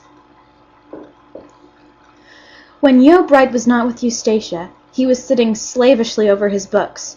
When he was not reading, he was meeting her. These meetings were carried on with the greatest secrecy. One afternoon, his mother came home from a morning visit to Thomason. He could see from a disturbance in the lines of her face that something had happened. "I have been told an incomprehensible thing," she said mournfully. "The captain has let out, at the woman, that you and Eustacia Vi are engaged to be married." "We are," said Yeobright, "but it may not be yet for a very long time." "I should hardly think it would be yet for a very long time. You will take her to Paris, I suppose." She spoke with weary hopelessness. "I am not going back to Paris." "What will you do with a wife, then?" "Keep a school in Budmouth, as I have told you." "That's incredible. The place is overrun with schoolmasters. You have no special qualifications. What possible chance is there for such as you?" "There is no chance for getting rich. But with my system of education, which is as new as it is true, I shall do a great deal of good to my fellow creatures." Dreams, dreams. If there had been any system left to be invented, they would have found it out at the universities long before this time. "Never, Mother. They cannot find it out, because their teachers don't come in contact with the class which demands such a system. That is, those who have had no preliminary training. My plan is one for instilling high knowledge into empty minds, without first cramming them with what has to be uncrammed again before true study begins." I might have believed you if you had kept yourself free from entanglements, but this woman, if she had been a good girl it would have been bad enough, but she is a good girl. So you think. A Corfu bandmaster's daughter? What has her life been? Her surname, even, is not her true one. She is Captain Vi's granddaughter, and her father merely took her mother's name, and she is a lady by instinct. They call him Captain, but anybody is Captain. He was in the Royal Navy. No doubt he has been to sea in some tub or other. Why doesn't he look after her? No lady would rove about the heath at all hours of the day and night as she does. But that's not all of it. There was something queer between her and Thomason's husband at one time. I am as sure of it as that I stand here. Eustacia has told me. He did pay her a little attention a year ago, but there's no harm in that. I like her all the better. Clem, said his mother with firmness, I have no proofs against her, unfortunately. But if she makes you a good wife, there has never been a bad one. Believe me, you are almost exasperating, said Eobright vehemently, and this very day I had intended to arrange a meeting between you, but you give me no peace. You try to thwart my wishes in everything. I hate the thought of any son of mine marrying badly. I wish I had never lived to see this. It is too much for me. It is more than I dreamt. She turned to the window. Her breath was coming quickly, and her lips were pale, parted, and trembling. Mother, said Clem, whatever you do, you will always be dear to me. That you know. But one thing I have a right to say, which is that at my age I am old enough to know what is best for me.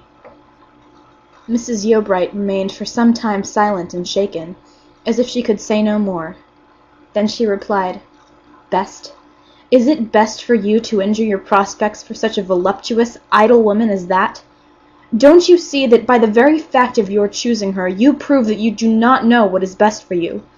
You give up your whole thought, you set your whole soul to please a woman. I do, and that woman is you. How can you treat me so flippantly? Said his mother, turning again to him with a tearful look. You are unnatural, Clem, and I did not expect it. Very likely, said he, cheerlessly. You did not know the measure that you were going to meet me, and therefore did not know the measure that would be returned to you again. You answer me, you think only of her. You stick to her in all things.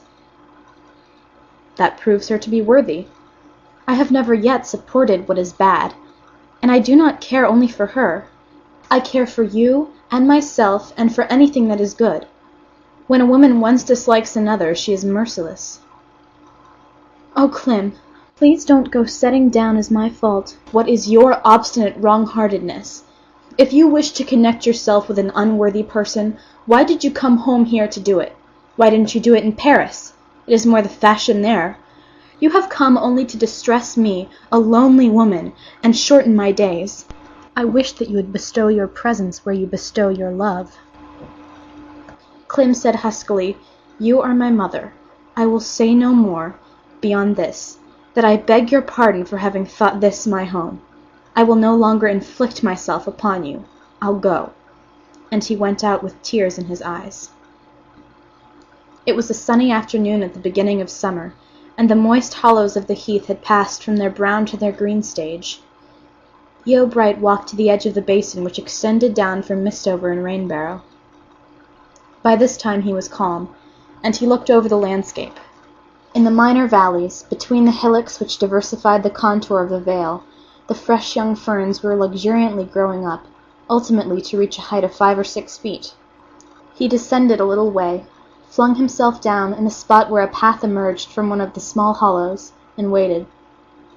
Hither it was that he had promised Eustacia to bring his mother this afternoon, that they might meet and be friends. His attempt had utterly failed. He was in a nest of vivid green. The ferny vegetation round him, though so abundant, was quite uniform. It was a grove of machine-made foliage, a world of green triangles with saw edges and not a single flower. The air was warm with a vaporous warmth, and the stillness was unbroken. Lizards, grasshoppers, and ants were the only living things to be beheld. The scene seemed to belong to the ancient world of the Carboniferous period, when the forms of plants were few, and of the fern kind, when there was neither bud nor blossom, nothing but a monotonous extent of leafage, amid which no bird sang. When he had reclined for some considerable time, gloomily pondering, he discerned above the ferns a drawn bonnet of white silk approaching from the left, and Eobright knew directly that it covered the head of her he loved. His heart awoke from its apathy to a warm excitement, and jumping to his feet, he said aloud, "I knew she was sure to come." She vanished in a hollow for a few moments, and then her whole form unfolded itself from the brake. "Only you here!" she exclaimed with a disappointed air, whose hollowness was proved by her rising redness and her half-guilty low laugh. "Where is Mrs. Eobright?" "She has not come," he replied in a subdued tone. "I wish I had known that you would be here alone," she said seriously, "and that we were going to have such an idle, pleasant time as this. Pleasure not known beforehand is half wasted. To anticipate it is to double it. I have not thought once today of having you all to myself this afternoon, and the actual moment of a thing is so soon gone." "It is indeed." "Poor Clem," she continued, looking tenderly into his face. "You are sad. Something has happened at your home. Never mind what is.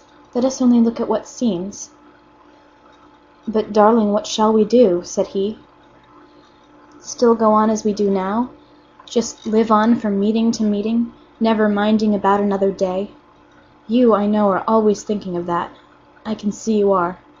But you must not. Will you, dear Clem?" "You are just like all women. They are ever content to build their lives on any incidental position that offers itself, whilst men would fain make a globe to suit them. Listen to this, Eustacia. There is a subject I have determined to put off no longer. Your sentiment on the wisdom of carpe diem does not impress me today. Our present mode of life must shortly be brought to an end." "It is your mother." "It is. I love you none the less in telling you. It is only right you should know." "I have feared my bliss," she said, with the merest motion of her lips.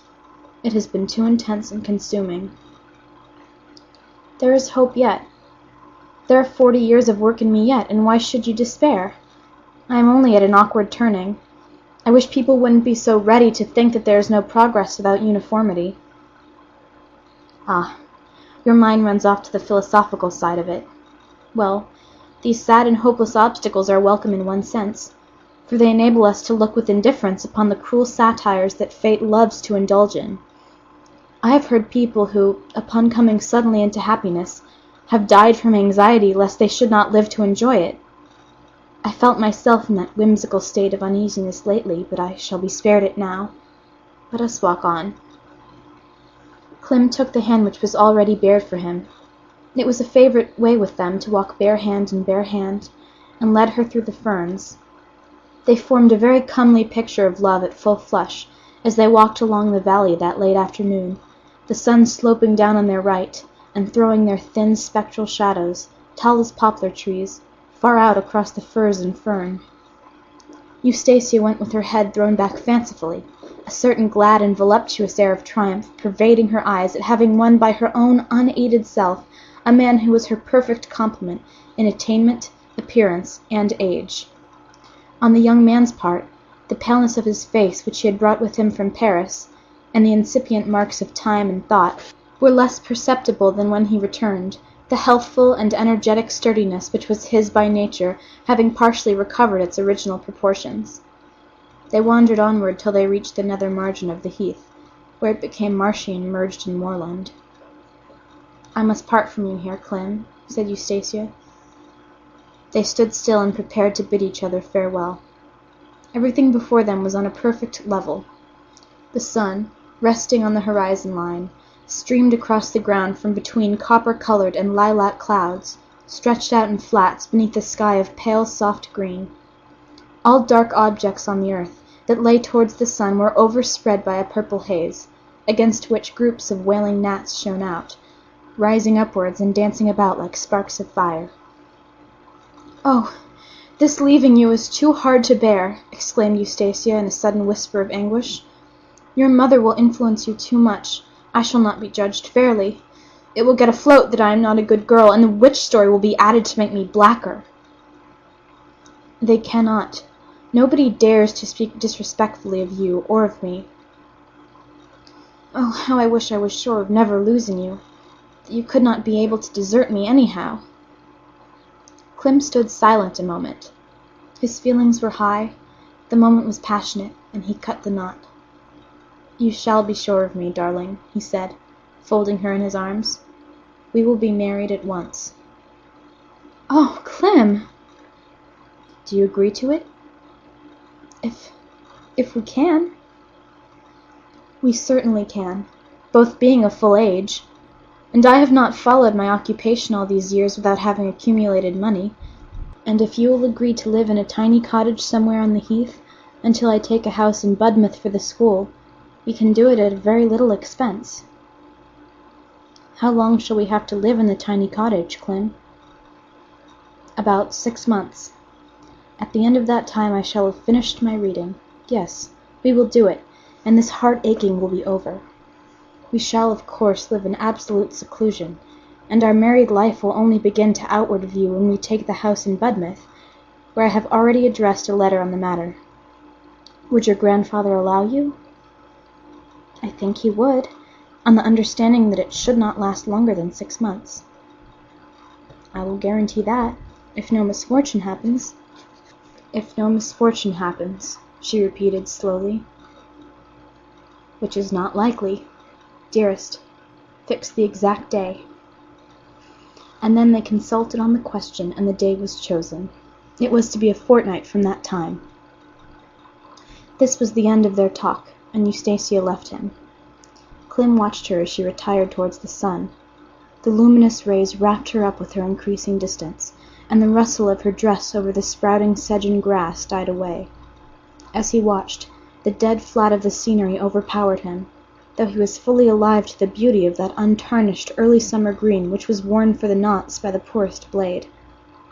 There was something in its oppressive horizontality which too much reminded him of the arena of life. It gave him a sense of bare equality with, and no superiority to, a single living thing under the sun. Eustacia was now no longer the goddess, but the woman to him, a being to fight for, support, help, be maligned for. Now that he had reached a cooler moment, he would have preferred a less hasty marriage. But the card was laid, and he determined to abide by the game. Whether Eustacia was to add one other to the list of those who loved too hotly to love long and well, the forthcoming event was certainly a ready way of proving. End of 5. Recorded by Katie Preston. 6. Yeobright goes, and the breach is complete. All that evening, smart sounds denoting an active packing up came from Yeobright's room to the ears of his mother downstairs. Next morning he departed from the house and again proceeded across the heath. A long day's march was before him, his object being to secure a dwelling to which he might take Eustacia when she became his wife.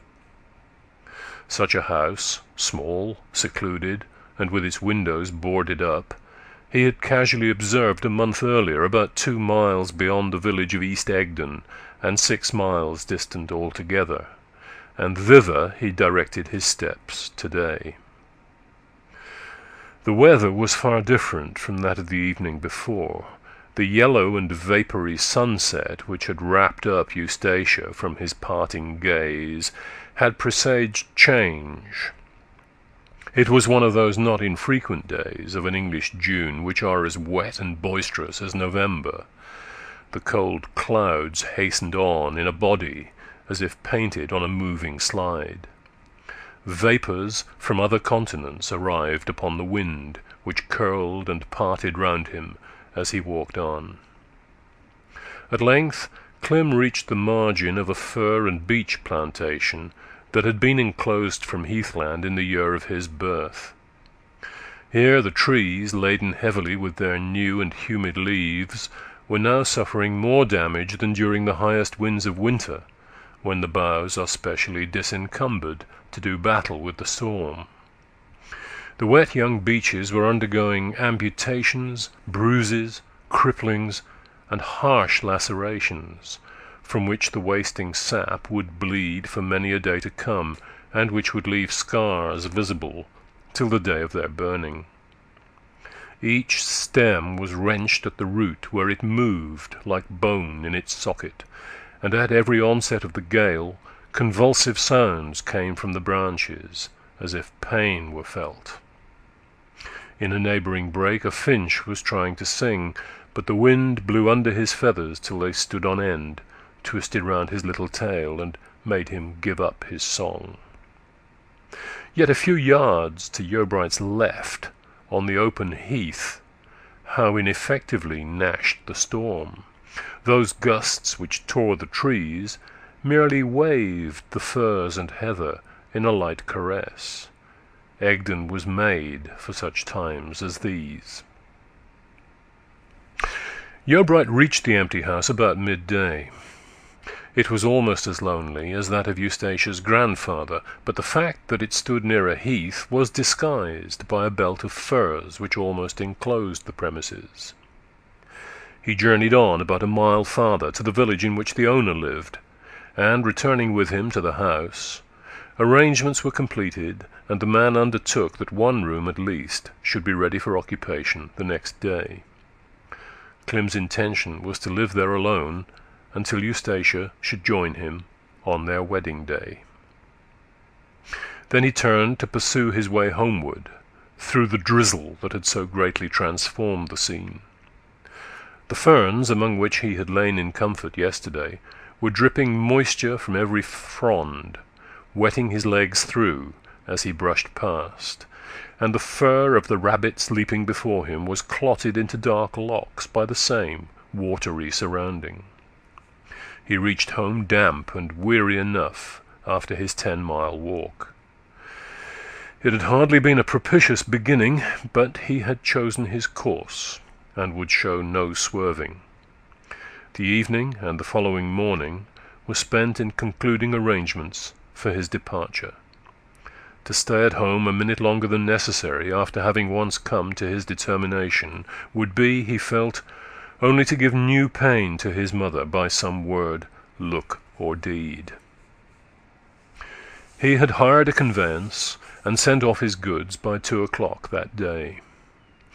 The next step was to get some furniture which, after serving for temporary use in the cottage, would be available for the house at Budmouth when increased by goods of a better description.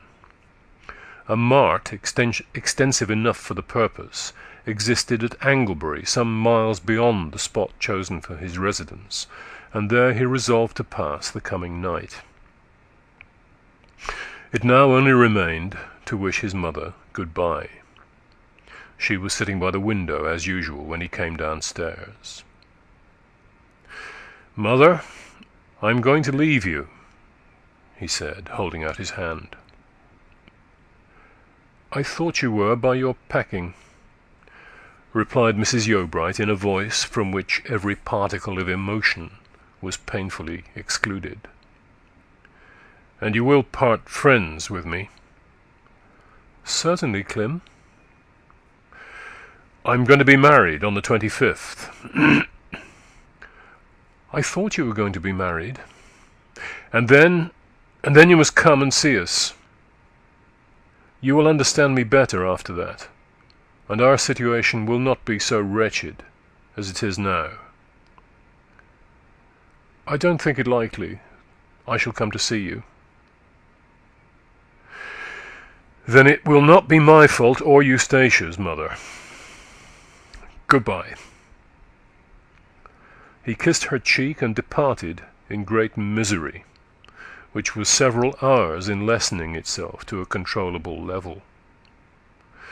The position had been such that nothing more could be said without, in the first place, breaking down a barrier, and that was not to be done. No sooner had Yeobright gone from his mother's house than her face changed its rigid aspect for one of blank despair. After a while she wept, and her tears brought some relief. During the rest of the day she did nothing but walk up and down the garden path in a state bordering on stupefaction. Night came, and with it but little rest. The next day, with an instinct to do something which should reduce prostration to mournfulness, she went to her son's room and with her own hands arranged it in order for an imaginary time when he should return again. She gave some attention to her flowers, but it was perfunctorily bestowed, for they no longer charmed her. It was a great relief when, early in the afternoon, Thomasin paid her an unexpected visit. This was not the first meeting between the relatives since Thomasin's marriage, and past blunders having been in a rough way rectified, they could always greet each other with pleasure and ease. The oblique band of sunlight which followed her through the door became the young wife well. It illuminated her as her presence illuminated the heath. In her movements, in her gaze, she reminded the beholder of the feathered creatures who lived around her home. All similes and allegories concerning her began and ended with birds. There was as much variety in her motions as in their flight. When she was musing, she was a kestrel, which hangs in the air by an invisible motion of its wings. When she was in a high wind, her light body was blown against trees and banks like a heron's. When she was frightened, she darted noiselessly like a kingfisher. When she was serene, she skimmed like a swallow, and that is how she was moving now. "You are looking very blithe, upon my word, Tamsy," said Mrs. Yeobright with a sad smile. "How is Damon?" "He's very well." "Is he kind to you, Thomasin?" And Mrs. Yeobright observed her narrowly. "Pretty fairly." "Is that honestly said?" "Oh, yes, Aunt. I would tell you if he were unkind." She added, blushing and with hesitation, I don't know if I ought to complain to you about this, but I'm not quite sure what to do. I want some money, you know, Aunt, some to buy little things for myself, and he doesn't give me any. I don't like to ask him, and yet perhaps he doesn't give it to me because he doesn't know. Ought I to mention it to him, Aunt?" "Oh, of course you ought. Have you never said a word on the matter?" You see, I had some of my own," said Thomasin evasively, "and I've not wanted any of his until lately. I did just say something about it last week, but he seems not to remember." "He must be made to remember. You are aware that I have a little box full of spade guineas, which your uncle put into my hands to divide between yourself and Clem whenever I chose? Perhaps the time has come when it should be done. They can be turned into sovereigns at any moment." I think I should like to have my share. That is, if you don't mind." "You shall, if necessary. But it's only proper that you should first tell your husband distinctly that you are without any, and see what he will do." "Very well, I will. Aunt, I've heard about Clem. I know you're in trouble about him, and that's why I've come." Mrs. Yeobright turned away, and her features worked in her attempt to conceal her feelings. Then she ceased to make any attempt, and said, weeping, "Oh, Thomasin, do you think he hates me? How can he bear to grieve me so, when I've lived only for him through all these years?" "Hate you? No," said Thomasin soothingly. "It is only that he loves her too well. Look at it quietly, do. It is not so very bad of him. Do you know, I thought it not the worst match he could have made. Miss Vi's family is a good one on her mother's side, and her father was a romantic wanderer, a sort of Greek Ulysses. Oh, it's no use, Thomasin, it's no use. Your intention is good, but I will not trouble you to argue. I've gone through the whole that can be said on either side, times and many times. Clym and I have not parted in anger, we have parted in a worse way. It is not a passionate quarrel that would have broken my heart. It is the steady opposition and persistence in going wrong that he has shown. Oh, Thomasin, he was so good as a little boy, so tender and kind. He was, I know. I did not think one whom I called mine would grow up to treat me like this.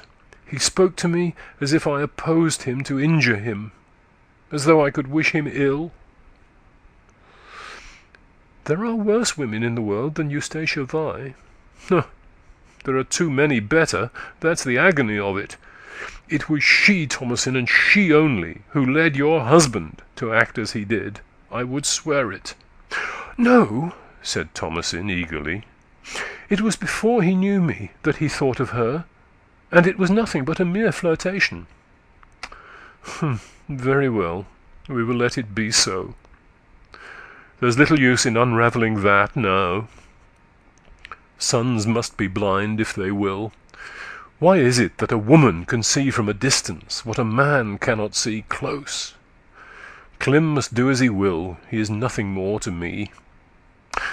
And this is maternity, to give one's best years and best love, to ensure the fate of being despised. Oh, you are too unyielding. Think how many mothers there are whose sons have brought them to public shame by real crimes, before you feel so deeply a case like this. Thomasin, don't lecture me, I can't have it. It's the excess above what we expect that makes the force of the blow, and that may not be greater in their case than in mine. They may have foreseen the worst. I am wrongly made, Thomasin, she added with a mournful smile. Some widows can guard against the wounds their children give them by turning their hearts to another husband and beginning life again. But I always was a poor, weak, one-idea'd creature. I had not the compass of heart nor the enterprise for that. Just as forlorn and stupefied as I was when my husband's spirit flew away, I have sat ever since, never attempting to mend matters at all. I was comparatively a young woman then, and I might have had another family by this time, and have been comforted by them for the failure of this one son. It's more noble in you that you did not. The more noble, the less wise. Oh, forget it and be soothed, dear aunt. And I shall not leave you alone for long. I shall come and see you every day. And for 1 week Thomasin literally fulfilled her word. She endeavoured to make light of the wedding, and brought news of the preparations, and that she was invited to be present. The next week she was rather unwell, and did not appear. Nothing had as yet been done about the guineas, for Thomasin feared to address her husband again on the subject, and Mrs. Yeobright had insisted upon this.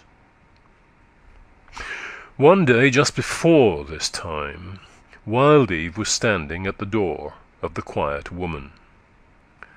In addition to the upward path through the heath to Rainbarrow and Mistover, there was a road which branched from the highway a short distance below the inn, and descended to Mistover by a circuitous and easy incline.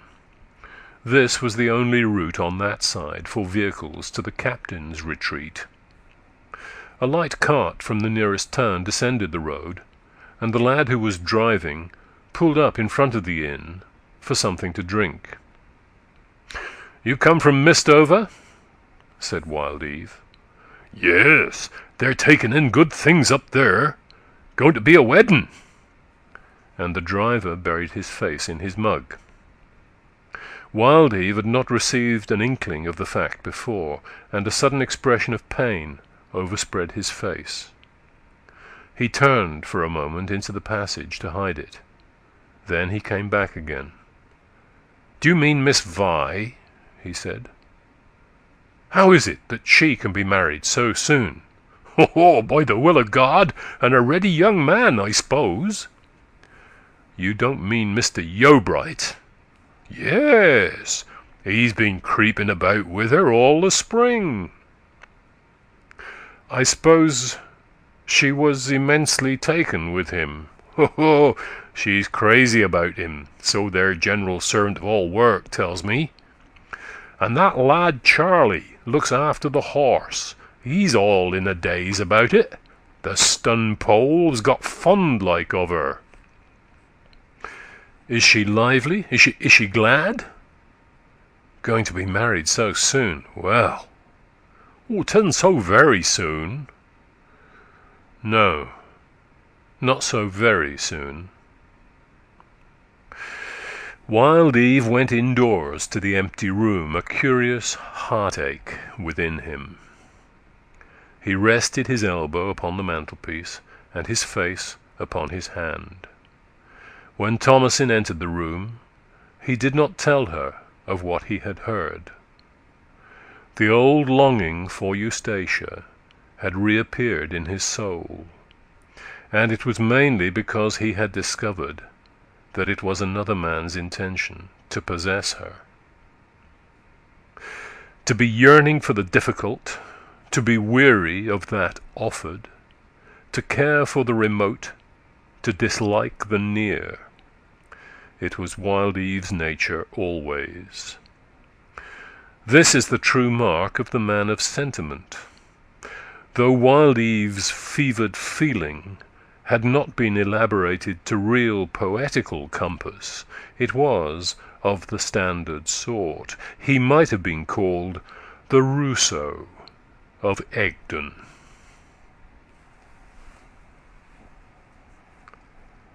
End of chapter 6.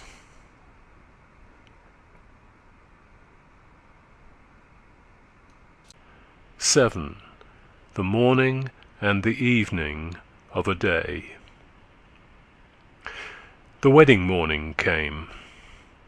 Nobody would have imagined from appearances that Bloom's End had any interest in Mistover that day. A solemn stillness prevailed around the house of Clym's mother, and there was no more animation indoors. Mrs. Yeobright, who had declined to attend the ceremony, sat by the breakfast table in the old room which communicated immediately with the porch, her eyes listlessly directed towards the open door. It was the room in which, 6 months earlier, the merry Christmas party had met, to which Eustacia came secretly as a stranger. The only living thing that entered now was a sparrow, and seeing no movements to cause alarm, he hopped boldly round the room, endeavoured to go out by the window, and fluttered among the pot flowers. This roused the lonely sitter, who got up, released the bird, and went to the door. She was expecting Thomasin, who had written the night before to state that the time had come when she would wish to have the money, and that she would, if possible, call this day. Yet Thomasin occupied Mrs. Yeobright's thoughts but slightly as she looked up the valley of the heath, alive with butterflies and with grasshoppers whose husky noises on every side formed a whispered chorus. A domestic drama for which the preparations were now being made a mile or two off was but little less vividly present to her eyes than if enacted before her. She tried to dismiss the vision and walked about the garden plot, but her eyes ever and anon sought out the direction of the parish church to which Mistover belonged, and her excited fancy clove the hills which divided the building from her eyes. The morning wore away. 11 o'clock struck. Could it be that the wedding was then in progress? It must be so. She went on imagining the scene at the church, which he had by this time approached with his bride. She pictured the little group of children by the gate as the pony carriage drove up, in which, as Thomasin had learned, they were going to perform the short journey. Then she saw them enter and proceed to the chancel and kneel, and the service seemed to go on. She covered her face with her hands. "Oh, it's a mistake," she groaned, "and he will rue it some day and think of me." While she remained thus overcome by her forebodings, the old clock indoors whizzed forth 12 strokes. Soon after, faint sounds floated to her ear from afar over the hills. The breeze came from that quarter, and it had brought with it the notes of distant bells, gaily starting off in a peal. 1, 2, 3, 4, 5. The ringers at East Egdon were announcing the nuptials of Eustacia and her son. "Oh, then it's over," she murmured. "Well, well, and life too will be over soon. And why should I go on scalding my face like this? Cry about one thing in life, cry about all. One thread runs through the whole piece. And yet we say, a time to laugh." Towards evening, Wild Eve came. Since Thomasin's marriage, Mrs. Yeobright had shown towards him that grim friendliness which at last arises in all such cases of undesired affinity. The vision of what ought to have been is thrown aside in sheer weariness, and brow-beaten human endeavour listlessly makes the best of the fact that is. Wild Eve, to do him justice, had behaved very courteously to his wife's aunt, and it was with no surprise that she saw him enter now. "Thomasin has not been able to come, as she promised to do," he replied to her inquiry, which had been anxious, for she knew that her niece was badly in want of money. "The captain came down last night and personally pressed her to join them today, so, not to be unpleasant, she determined to go. They fetched her in the pony chaise, and are going to bring her back." "Then it's done," said Mrs. Yeobright. "Have they gone to their new home?" "I don't know. I've had no news from Mistover since Thomasin left to go."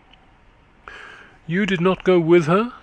said she, as if there might be good reasons why. "I could not," said Wild Eve, reddening slightly. "We could not both leave the house. It was rather a busy morning on account of Anglebury Great Market. I believe you have something to give to Thomasin. If you like, I'll take it." Mrs. Yeobright hesitated and wondered if Wild Eve knew what the something was.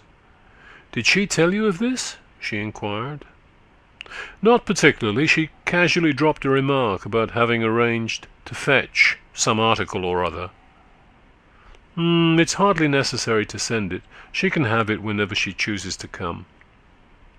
"That won't be yet. In the present state of her health, she must not go walking so much as she has done."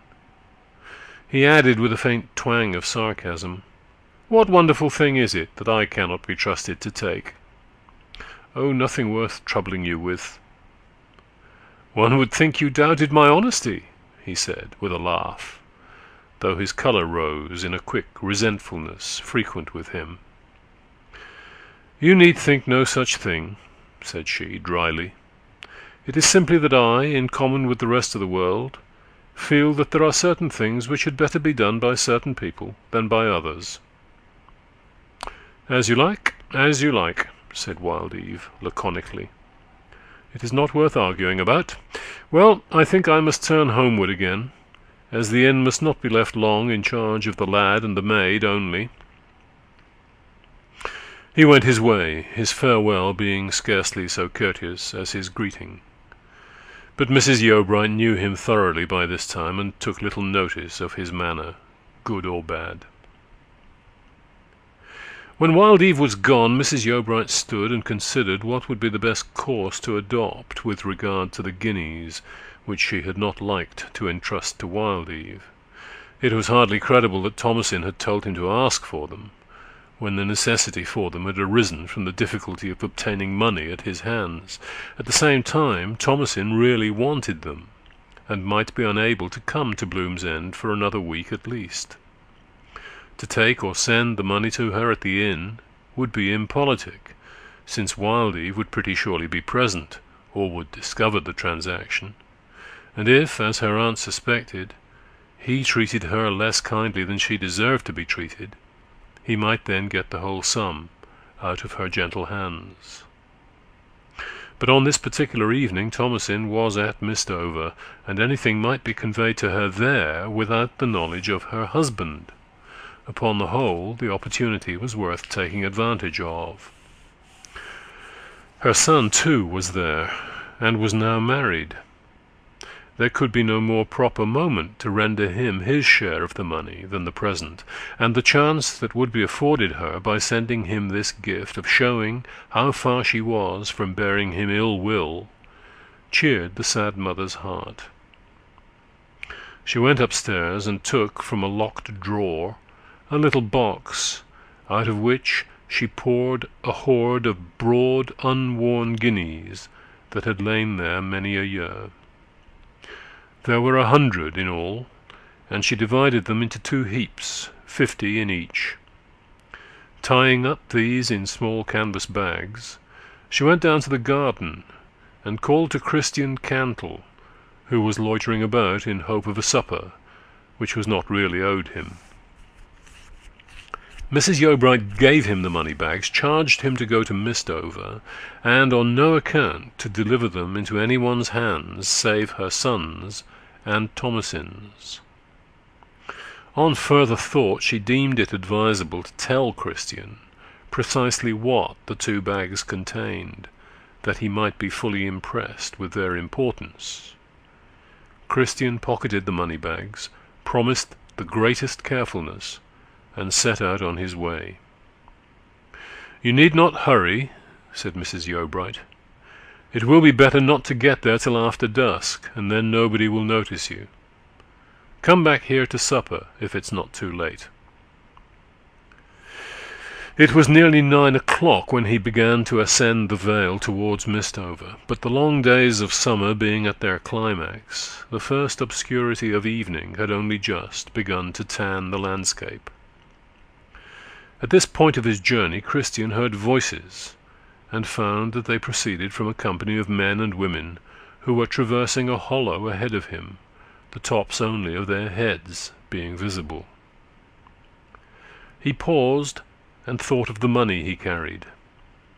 It was almost too early even for Christian seriously to fear robbery. Nevertheless, he took a precaution which ever since his boyhood he had adopted whenever he carried more than 2 or 3 shillings upon his person, a precaution somewhat like that of the owner of the Pitt Diamond when filled with similar misgivings. He took off his boots, untied the guineas, and emptied the contents of one little bag into the right boot, and of the other into the left, spreading them as flatly as possible over the bottom of each, which was really a spacious coffer, by no means limited to the size of the foot. Pulling them on again and lacing them to the very top, he proceeded on his way, more easy in his head than under his soles. His path converged towards that of the noisy company, and on coming nearer, he found to his relief that they were several Egdon people whom he knew very well, while with them walked Fairway of Bloom's End. "What, Christian going too?" said Fairway as soon as he recognized the newcomer. "You got no young woman nor wife to your name to gie a gown piece to, I'm sure." "What do you mean?" said Christian. "Why, the raffle, the one we go to every year." "Going to the raffle as well as ourselves?" "Oh, never knew a word o't. Is it like cudgel playing or other sportful forms of bloodshed?" "Oh, I don't want to go, thank you, Mr. Fairway, and no offence." "Christian don't know the fun of it, and 'twould be a fine sight for him," said a buxom woman. "There's no danger at all, Christian. Every man puts in a shilling apiece, and one wins a gown piece for his wife or sweetheart, if he's got one." "Well, as that's not my fortune, there's no meaning in it to me. But I should like to see the fun if there's nothing of the black art in it, and if a man may look on without cost or getting into any dangerous wrangle." "There'll be no uproar at all," said Timothy. "Sure, Christian, if you'd like to come, we'll see there's no harm done." "And no bawdy gaieties, I suppose? You see, neighbours, if so, it would be setting father a bad example, as he is so light-moralled. But a gown piece for a shilling, and no black art, 'tis worth looking in to see, and it wouldn't hinder me half an hour. Yes, I'll come, if you'll step a little way towards Mistover with me afterwards, supposing night should have closed in, and nobody else is going that way." One or two promised, and Christian, diverging from his direct path, turned round to the right with his companions towards the quiet woman. When they entered the large common room of the inn, they found assembled there about 10 men from among the neighbouring population, and the group was increased by the new contingent to double that number. Most of them were sitting round the room in seats divided by wooden elbows like those of crude cathedral stalls, which were carved with the initials of many an illustrious drunkard of former times, who had passed his days and his nights between them, and now lay as an alcoholic cinder in the nearest churchyard. Among the cups on the long table before the sitters lay an open parcel of light drapery, the gown piece, as it was called, which was to be raffled for. Wild Eve was standing with his back to the fireplace, smoking a cigar, and the promoter of the raffle, a packman from a distant town, was expatiating upon the value of the fabric as material for a summer dress. "Now, gentlemen," he continued, as the newcomers drew up to the table, "there's 5 have entered, and we want 4 more to make up the number. I think by the faces of those gentlemen who have just come in that they are shrewd enough to take advantage of this rare opportunity of beautifying their ladies at a very trifling expense." Fairway Sam and another placed their shillings on the table, and the man turned to Christian. "Oh, no, sir," said Christian, drawing back, with a quick gaze of misgiving. "I'm only a poor chap, come to look on, an't please you, sir. I don't so much as know how you do it. If so be I was sure of getting it, I would put down the shilling, but I couldn't otherwise." "I think you might almost be sure," said the pedlar. "In fact, now I look into your face, even if I can't say you are sure to win, I can say that I never saw anything look more like winning in my life." "You'll anyhow have the same chance as the rest of us," said Sam. "And the extra luck of being the last comer," said another. "And I was born with a caul, and perhaps can be no more ruined than drowned," Christian added, beginning to give way. Ultimately Christian laid down his shilling, the raffle began, and the dice went round. When it came to Christian's turn, he took the box with a trembling hand, shook it fearfully, and threw a pair royal. 3 of the others had thrown common low pairs, and all the rest mere points. "The gentleman looked like winning, as I said," observed the chapman blandly. "Take it, sir, the article is yours." "Ho, ho, ho!" said Fairway. "I'm damned if this isn't the queerest start that ever I knowed." "Mine?" asked Christian, with a vacant stare from his target eyes. I haven't got neither maid, wife, nor widder belonging to me at all. And I'm afeard it'll make me laughed at, to have it, Master Traveller. What with being curious to join in, I never thought of that. What shall I do with a woman's clothes in my bedroom, and not lose my decency?" "Keep 'em, to be sure," said Fairway. If it's only for luck. Perhaps 'twill tempt some woman that thy poor carcass had no power when standing empty-handed." "Keep it, certainly," said Wild Eve, who had idly watched the scene from a distance. The table was then cleared of the articles, and the men began to drink. "Well, to be sure," said Christian, half to himself. "To think I should have been born so lucky as this, and not have found it out until now. What curious creatures these dice be!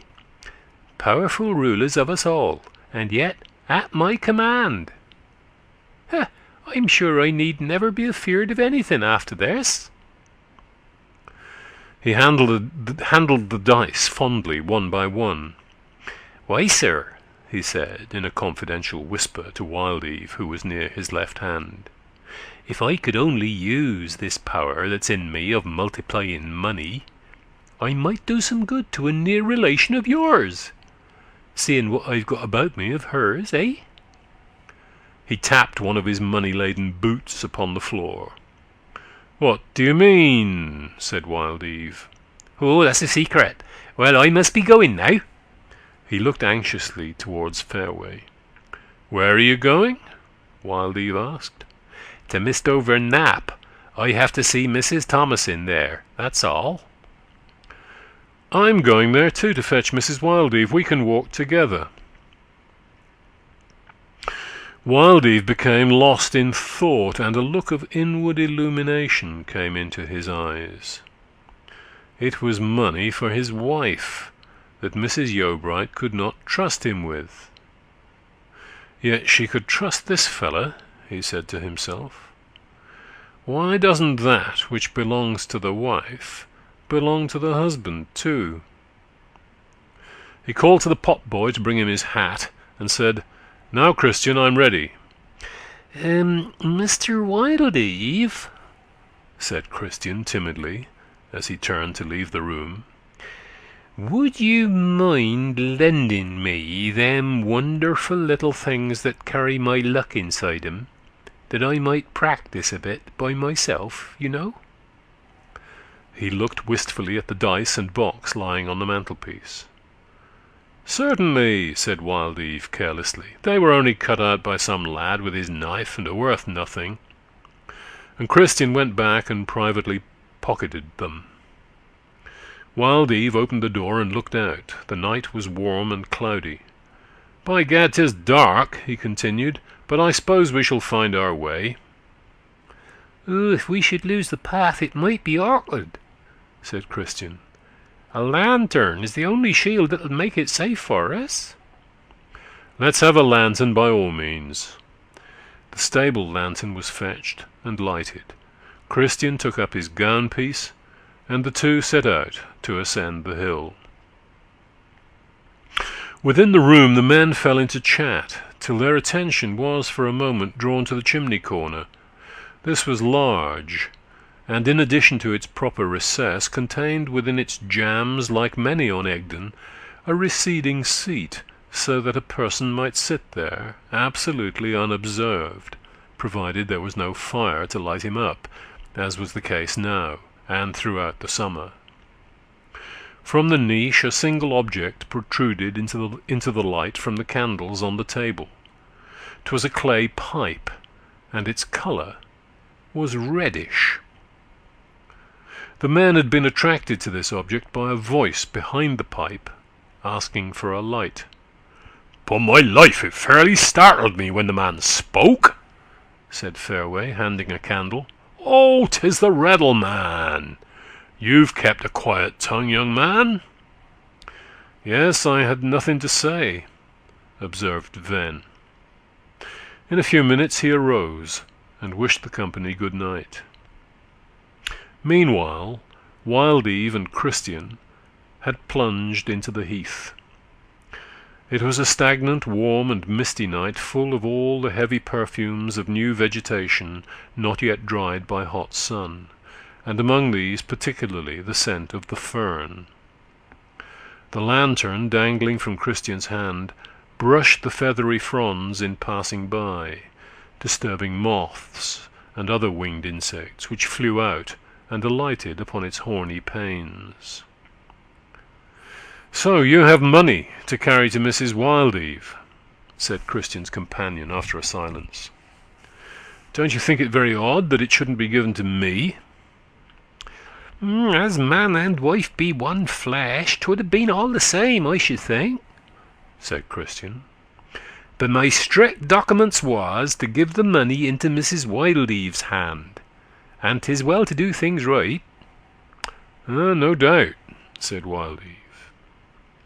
Any person who had known the circumstances might have perceived that Wildeve was mortified by the discovery that the matter in transit was money, and not, as he had supposed when at Bloom's End, some fancy knick-knack which only interested the two women themselves. Mrs. Yeobright's refusal implied that his honour was not considered to be of sufficiently good quality to make him a safe bearer of his wife's property. "How very warm it is tonight, Christian," he said, panting, when they were nearly under Rain Barrow. "Let us sit down for a few minutes, for heaven's sake." Wildeve flung himself down on the soft ferns, and Christian, placing the lantern and parcel on the ground, perched himself in a cramped position hard by, his knees almost touching his chin. He presently thrust one hand into his coat pocket and began shaking it about. "What are you rattling in there?" said Wildeve. "Only the dice, sir," said Christian, quickly withdrawing his hand. "What magical machines these little things be, Mr. Wildeve! 'Tis a game I should never get tired of. Would you mind my taking 'em out and looking at 'em for a minute to see how they are made? I didn't like to look close before the other men, for fear they should think it bad manners in me." Christian took them out and examined them in the hollow of his hand by the lantern light. "Oh, that these little things should carry such luck, and such charm, and such a spell, and such power in 'em, passes all I ever heard or zeed," he went on, with a fascinated gaze at the dice, which, as is frequently the case in country places, were made of wood, the points being burnt upon each face with the end of a wire. "They're a great deal in a small compass, you think?" "Oh, yes. Do you suppose they really be the devil's playthings, Mr. Wildeve? If so, 'tis no good sign that I be such a lucky man." "You ought to win some money now that you've got them. Any woman would marry you then. Now is your time, Christian, and I would recommend you not to let it slip. Some men are born to luck, some are not. I belong to the latter class." "Did you ever know anybody who was born to it besides myself?" "Oh, yes, I once heard of an Italian who sat down at a gaming table with only a louis, that's a foreign sovereign, in his pocket. He played on for 24 hours and won £10,000, stripping the bank he had played against. Then there was another man who'd lost £1,000 and went to the broker's next day to sell stock that he might pay the debt. The man to whom he owed the money went with him in a hackney coach, and to pass the time they tossed who should pay the fare. The ruined man won, and the other was tempted to continue the game, and they played all the way. When the coachman stopped, he was told to drive home again. The whole £1,000 had been won back by the man who was going to sell." "Ha, ha, ha! Splendid!" exclaimed Christian. "Go on, go on." "Then there was a man of London who was only a waiter at White's Clubhouse. He began playing first half-crown stakes, and then higher and higher, till he became very rich, got an appointment in India, and rose to be governor of Madras. His daughter married a member of Parliament, and the Bishop of Carlisle stood godfather to one of the children. Oh, wonderful, wonderful! And once there was a young man in America who gambled till he had lost his last dollar. He staked his watch and chain, and lost as before, staked his umbrella, lost again, staked his hat, lost again, staked his coat and stood in his shirt sleeves, lost again. Began taking off his breeches, and then a looker-on gave him a trifle for his pluck. With this he won back his coat, won back his hat, won back his umbrella, his watch, his money, and went out of the door a rich man. "Oh, 'tis too good, it takes away my breath. Mr. Wildeve, I think I'll try another shilling with you. As I am one of that sort, no danger can come of it, and you can afford to lose." "Very well," said Wildeve, rising. Searching about with the lantern, he found a large flat stone which he placed between himself and Christian, and sat down again. The lantern was opened to give more light, and its rays directed upon the stone. Christian put down a shilling, Wildeve another, and each threw. Christian won. They played for 2. Christian won again. "Let's try 4, said Wildeve. They played for 4. This time the stakes were won by Wildeve. "Ah, those little accidents will, of course, sometimes happen to the luckiest man," he observed. "And now I have no more money," exclaimed Christian excitedly. "And yet, if I could go on, I should get it back again, and more. Oh, I wish this was mine." He struck his boot upon the ground, so that the guineas chinked within. "What, you've not put Mrs. Wildeve's money there?" "Oh, yes, 'tis for safety. Is it any harm to raffle with a married lady's money, when, if I win, I shall only keep my winnings, and give her her own all the same, and if t'other man wins, her money will go to the lawful owner?" "No, none at all." Wildeve had been brooding ever since they started on the mean estimation in which he was held by his wife's friends, and it cut his heart severely. As the minutes passed, he had gradually drifted into a revengeful intention without knowing the precise moment of forming it. This was to teach Mrs. Yeobright a lesson, as he considered it to be. In other words, to show her, if he could, that her niece's husband was the proper guardian of her niece's money. "Well, here goes," said Christian, beginning to unlace one boot. "I shall dream of it nights and nights, I suppose, but I shall always swear my flesh don't crawl when I think o't." He thrust his hand into the boot and withdrew one of poor Thomason's precious guineas, piping hot. Wildeve had already placed a sovereign on the stone. The game was then resumed. Wildeve won first, and Christian ventured another, winning himself this time. The game fluctuated, but the average was in Wildeve's favour. Both men became so absorbed in the game that they took no heed of anything but the pygmy objects immediately beneath their eyes, the flat stone, the open lantern, the dice, and the few illuminated fern leaves which lay under the light, were the whole world to them. At length Christian lost rapidly, and presently, to his horror, the whole 50 guineas belonging to Thomasin had been handed over to his adversary. "Oh, I don't care, he moaned, and desperately set about untying his left boot to get at the other 50. "The devil will toss me into the flames on his 3-pronged fork for this night's work, I know. But perhaps I shall win yet, and then I'll get a wife to sit up with me o' nights, and I won't be afeard, I won't. Here's another for 'ee, my man." He slapped another guinea down upon the stone, and the dice-box was rattled again. Time passed on. Wildeve began to be as excited as Christian himself. When commencing the game, his intention had been nothing further than a bitter practical joke on Mrs. Yeobright. To win the money, fairly or otherwise, and to hand it contemptuously to Thomasin in her aunt's presence, had been the dim outline of his purpose.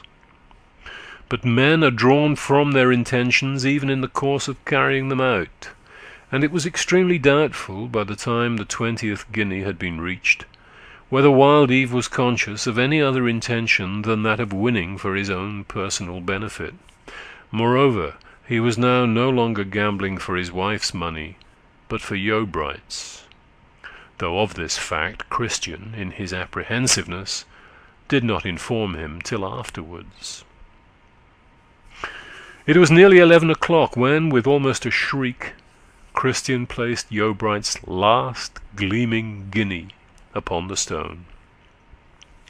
In 30 seconds it had gone the way of its companions. Christian turned and flung himself on the ferns in a convulsion of remorse. "Oh, what shall I do with my wretched self?" he groaned. "What shall I do? Will any good heaven have mercy upon my wicked soul?" "Do? Live on just the same." "Oh, I won't live on just the same. I'll die. I say you are a man sharper than my neighbour." "Yes, a man sharper than my neighbour, a regular sharper." "Poor chips in porridge, you are very unmannerly." "Oh, I don't know about that, and I say you be unmannerly. You got money that isn't your own. Half the guineas are poor Mr. Clem's." "How's that?" "Because I had to give 50 of them to him. Mrs. Yeobright said so." "Oh, well, 'twould have been more graceful of her to have given them to his wife, Eustacia. But they're in my hands now." Christian pulled on his boots, and with heavy breathings, which could be heard to some distance, dragged his limbs together, arose, and tottered away out of sight. Wild Eve set about shutting the lantern to return to the house, for he deemed it too late to go to Mistover to meet his wife, who was to be driven home in the captain's four-wheel. While he was closing the little horn door, a figure rose from behind a neighbouring bush, and came forward into the lantern light. It was the Reddleman approaching.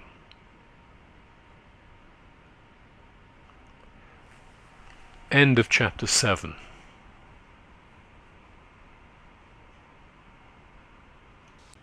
(8) A new force disturbs the current. Wild Eve stared.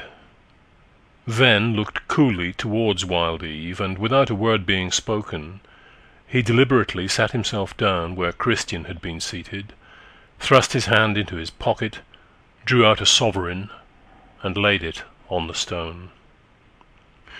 "You've been watching us from behind that bush?" said Wild Eve. The Reddleman nodded. "Down with your stake," he said. "Or haven't you pluck enough to go on?" Now, gambling is a species of amusement which is much more easily begun with full pockets than left off with the same, and though Wild Eve in a cooler temper might have prudently declined this invitation, the excitement of his recent success carried him completely away. He placed one of the guineas on the slab beside the Reddleman's sovereign. "Mine's a guinea," he said. "A guinea that's not your own," said Venn sarcastically. "It is my own," answered Wild Eve haughtily.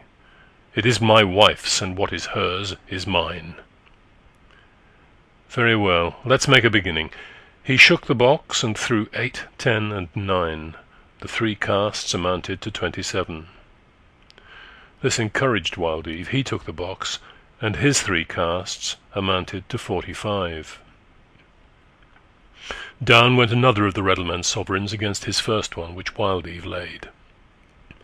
This time Wild Eve threw 51 points, but no pair. The Reddleman looked grim, threw a raffle of aces, and pocketed the stakes. "Here you are again," said Wild Eve contemptuously. "Double the stakes." He laid 2 of Thomason's guineas, and the Reddleman his £2, then won again. New stakes were laid on the stone, and the gamblers proceeded as before. Wild Eve was a nervous and excitable man, and the game was beginning to tell upon his temper. He writhed, fumed, shifted his seat, and the beating of his heart was almost audible. Ven sat with lips impassively closed, and eyes reduced to a pair of unimportant twinkles. He scarcely appeared to breathe. He might have been an Arab or an automaton. He would have been like a red sandstone statue, but for the motion of his arm with the dice-box. The game fluctuated, now in favour of one, now in favour of the other, without any great advantage on the side of either. Nearly 20 minutes were passed thus. The light of the candle had by this time attracted heath flies, moths, and other winged creatures of night, which floated round the lantern, flew into the flame, or beat about the faces of the two players. But neither of the men paid much attention to these things, their eyes being concentrated upon the little flat stone, which to them was an arena vast and important as a battlefield. By this time a change had come over the game. The Reddleman won continually. At length 60 guineas, Thomason's 50, and 10 of Klim's had passed into his hands. Wild Eve was reckless, frantic, exasperated. "Won back his coat," said Ven slyly. Another throw, and the money went the same way. "Won back his hat," continued Ven. "Oh!" said Wild Eve. "Won back his watch, won back his money, and went out of the door a rich man," added Ven, sentence by sentence, as stake after stake passed over to him. "5 more!" shouted Wild Eve, dashing down the money, "and 3 casts be hanged. 1 shall decide." The red automaton opposite lapsed into silence, nodded, and followed his example. Wild Eve rattled the box and threw a pair of 6s and 5 points. He clapped his hands. "Ha! I've done it this time! Hurrah!" "There are 2 playing, and only 1 has thrown," said the Reddleman, quietly bringing down the box. The eyes of each were then so intently converged upon the stone that one could fancy their beams were visible, like rays in a fog. Ven lifted the box, and behold, a triplet of 6s was disclosed. Wild Eve was full of fury. While the Reddleman was grasping the stakes, Wild Eve seized the dice and hurled them, box and all, into the darkness, uttering a fearful imprecation. Then he arose and began stamping up and down like a madman. "It is all over, then?" said Ven. "No, no," cried Wild Eve. "I mean to have another chance yet. I must." "But, my good man, what have you done with the dice?" "I threw them away. It was a momentary irritation. What a fool I am! Here, come and help me look for them. We must find them again." Wild Eve snatched up the lantern and began anxiously prowling among the furze and fern. "You are not likely to find them there," said Ven, following. "What did you do such a crazy thing as that for? Here's the box. The dice can't be far off."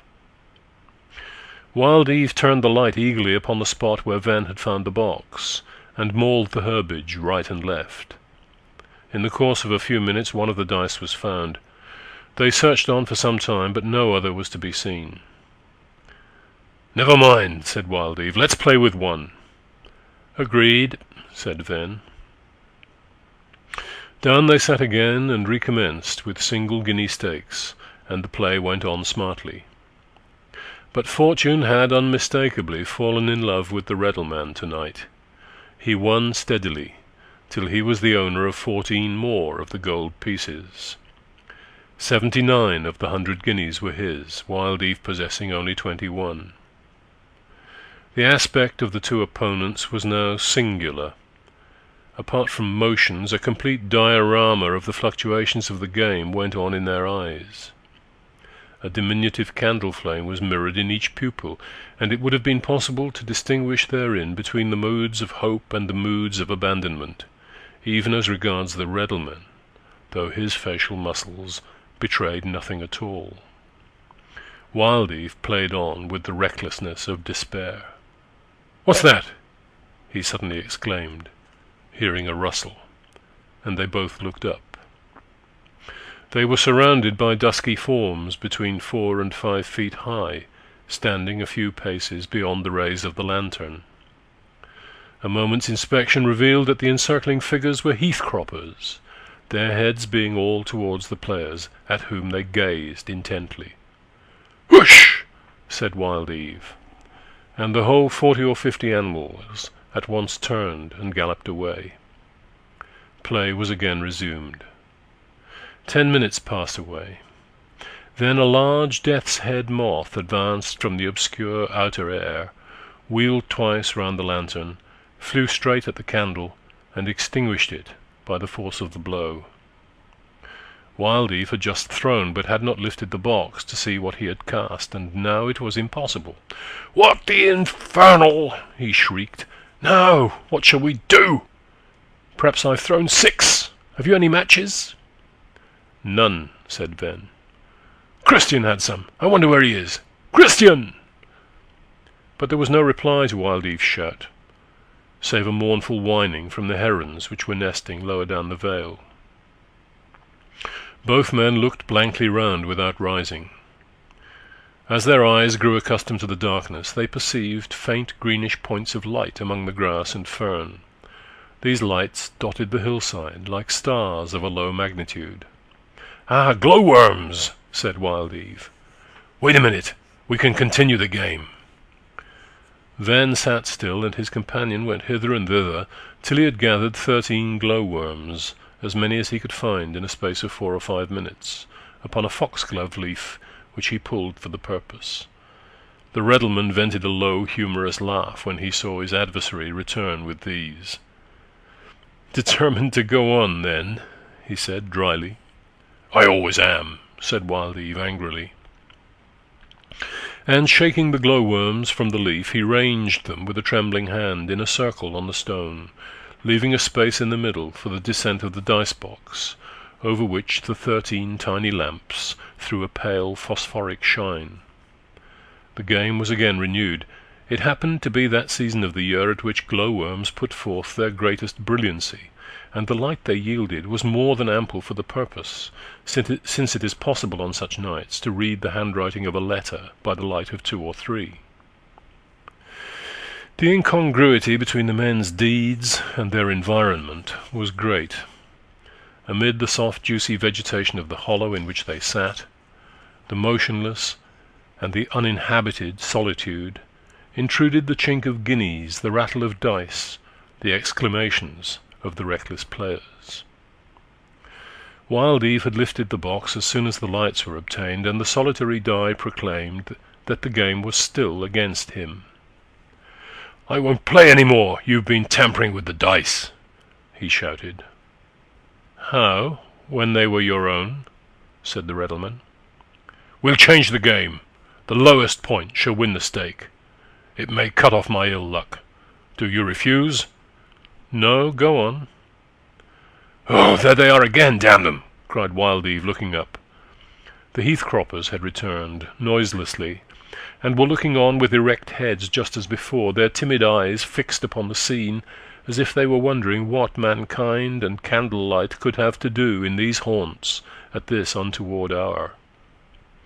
"What a plague those creatures are, staring at me so!" he said, and flung a stone, which scattered them, when the game was continued as before.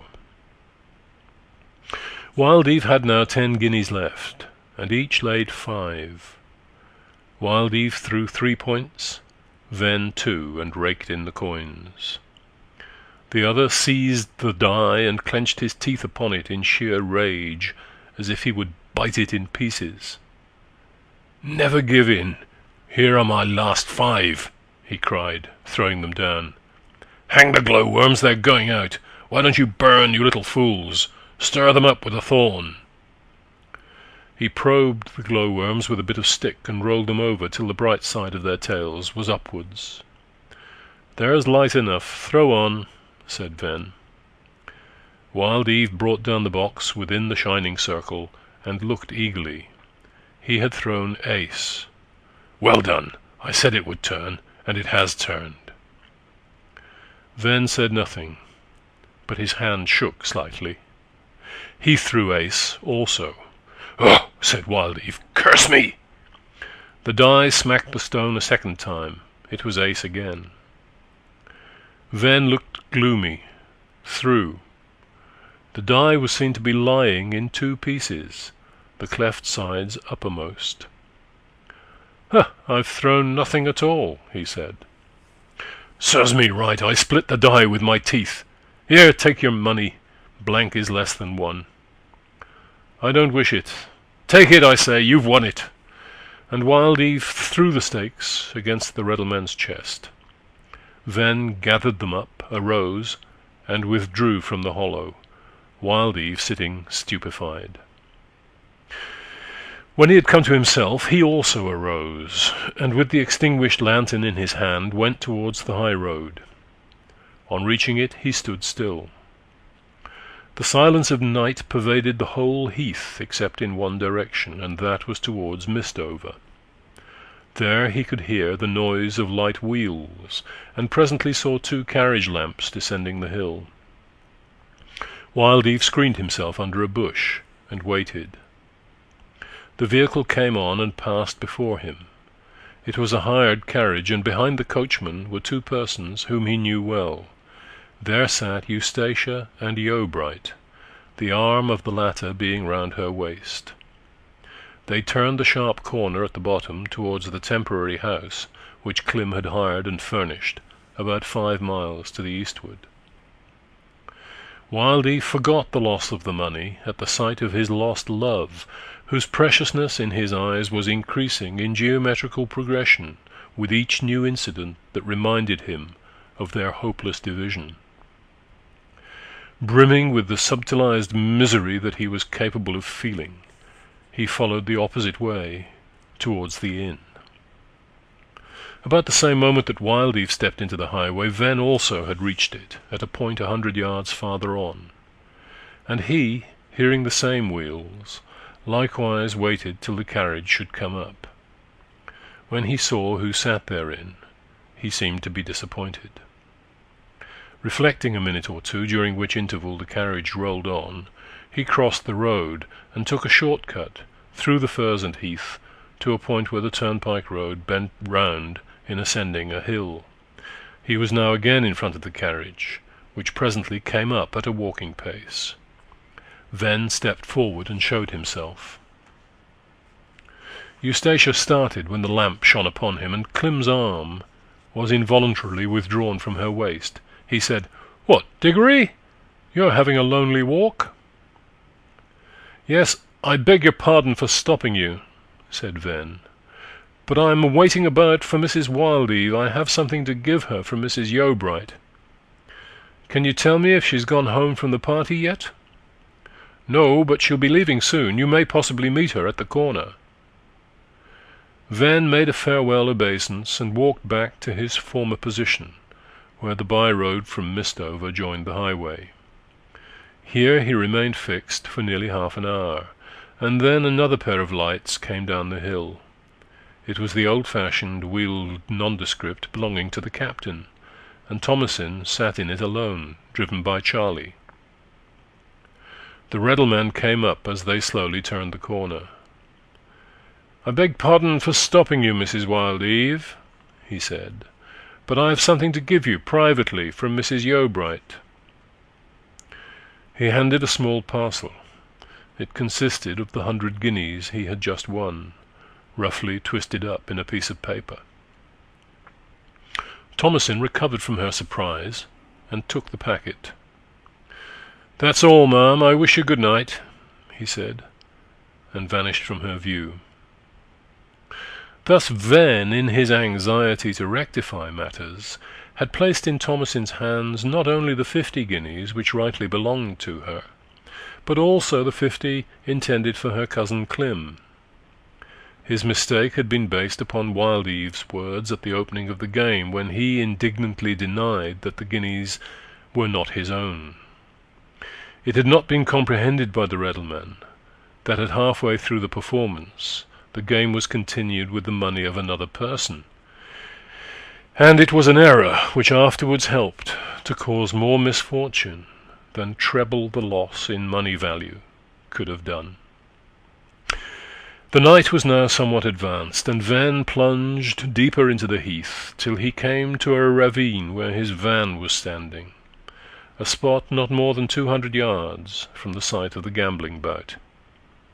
He entered this movable home of his, lit his lantern, and, before closing his door for the night, stood reflecting on the circumstances of the preceding hours. While he stood, the dawn grew visible in the northwest quarter of the heavens, which, the clouds having cleared off, was bright with a soft sheen at this midsummer time, though it was only between 1 and 2 o'clock. Then, thoroughly weary, then shut his door and flung himself down to sleep.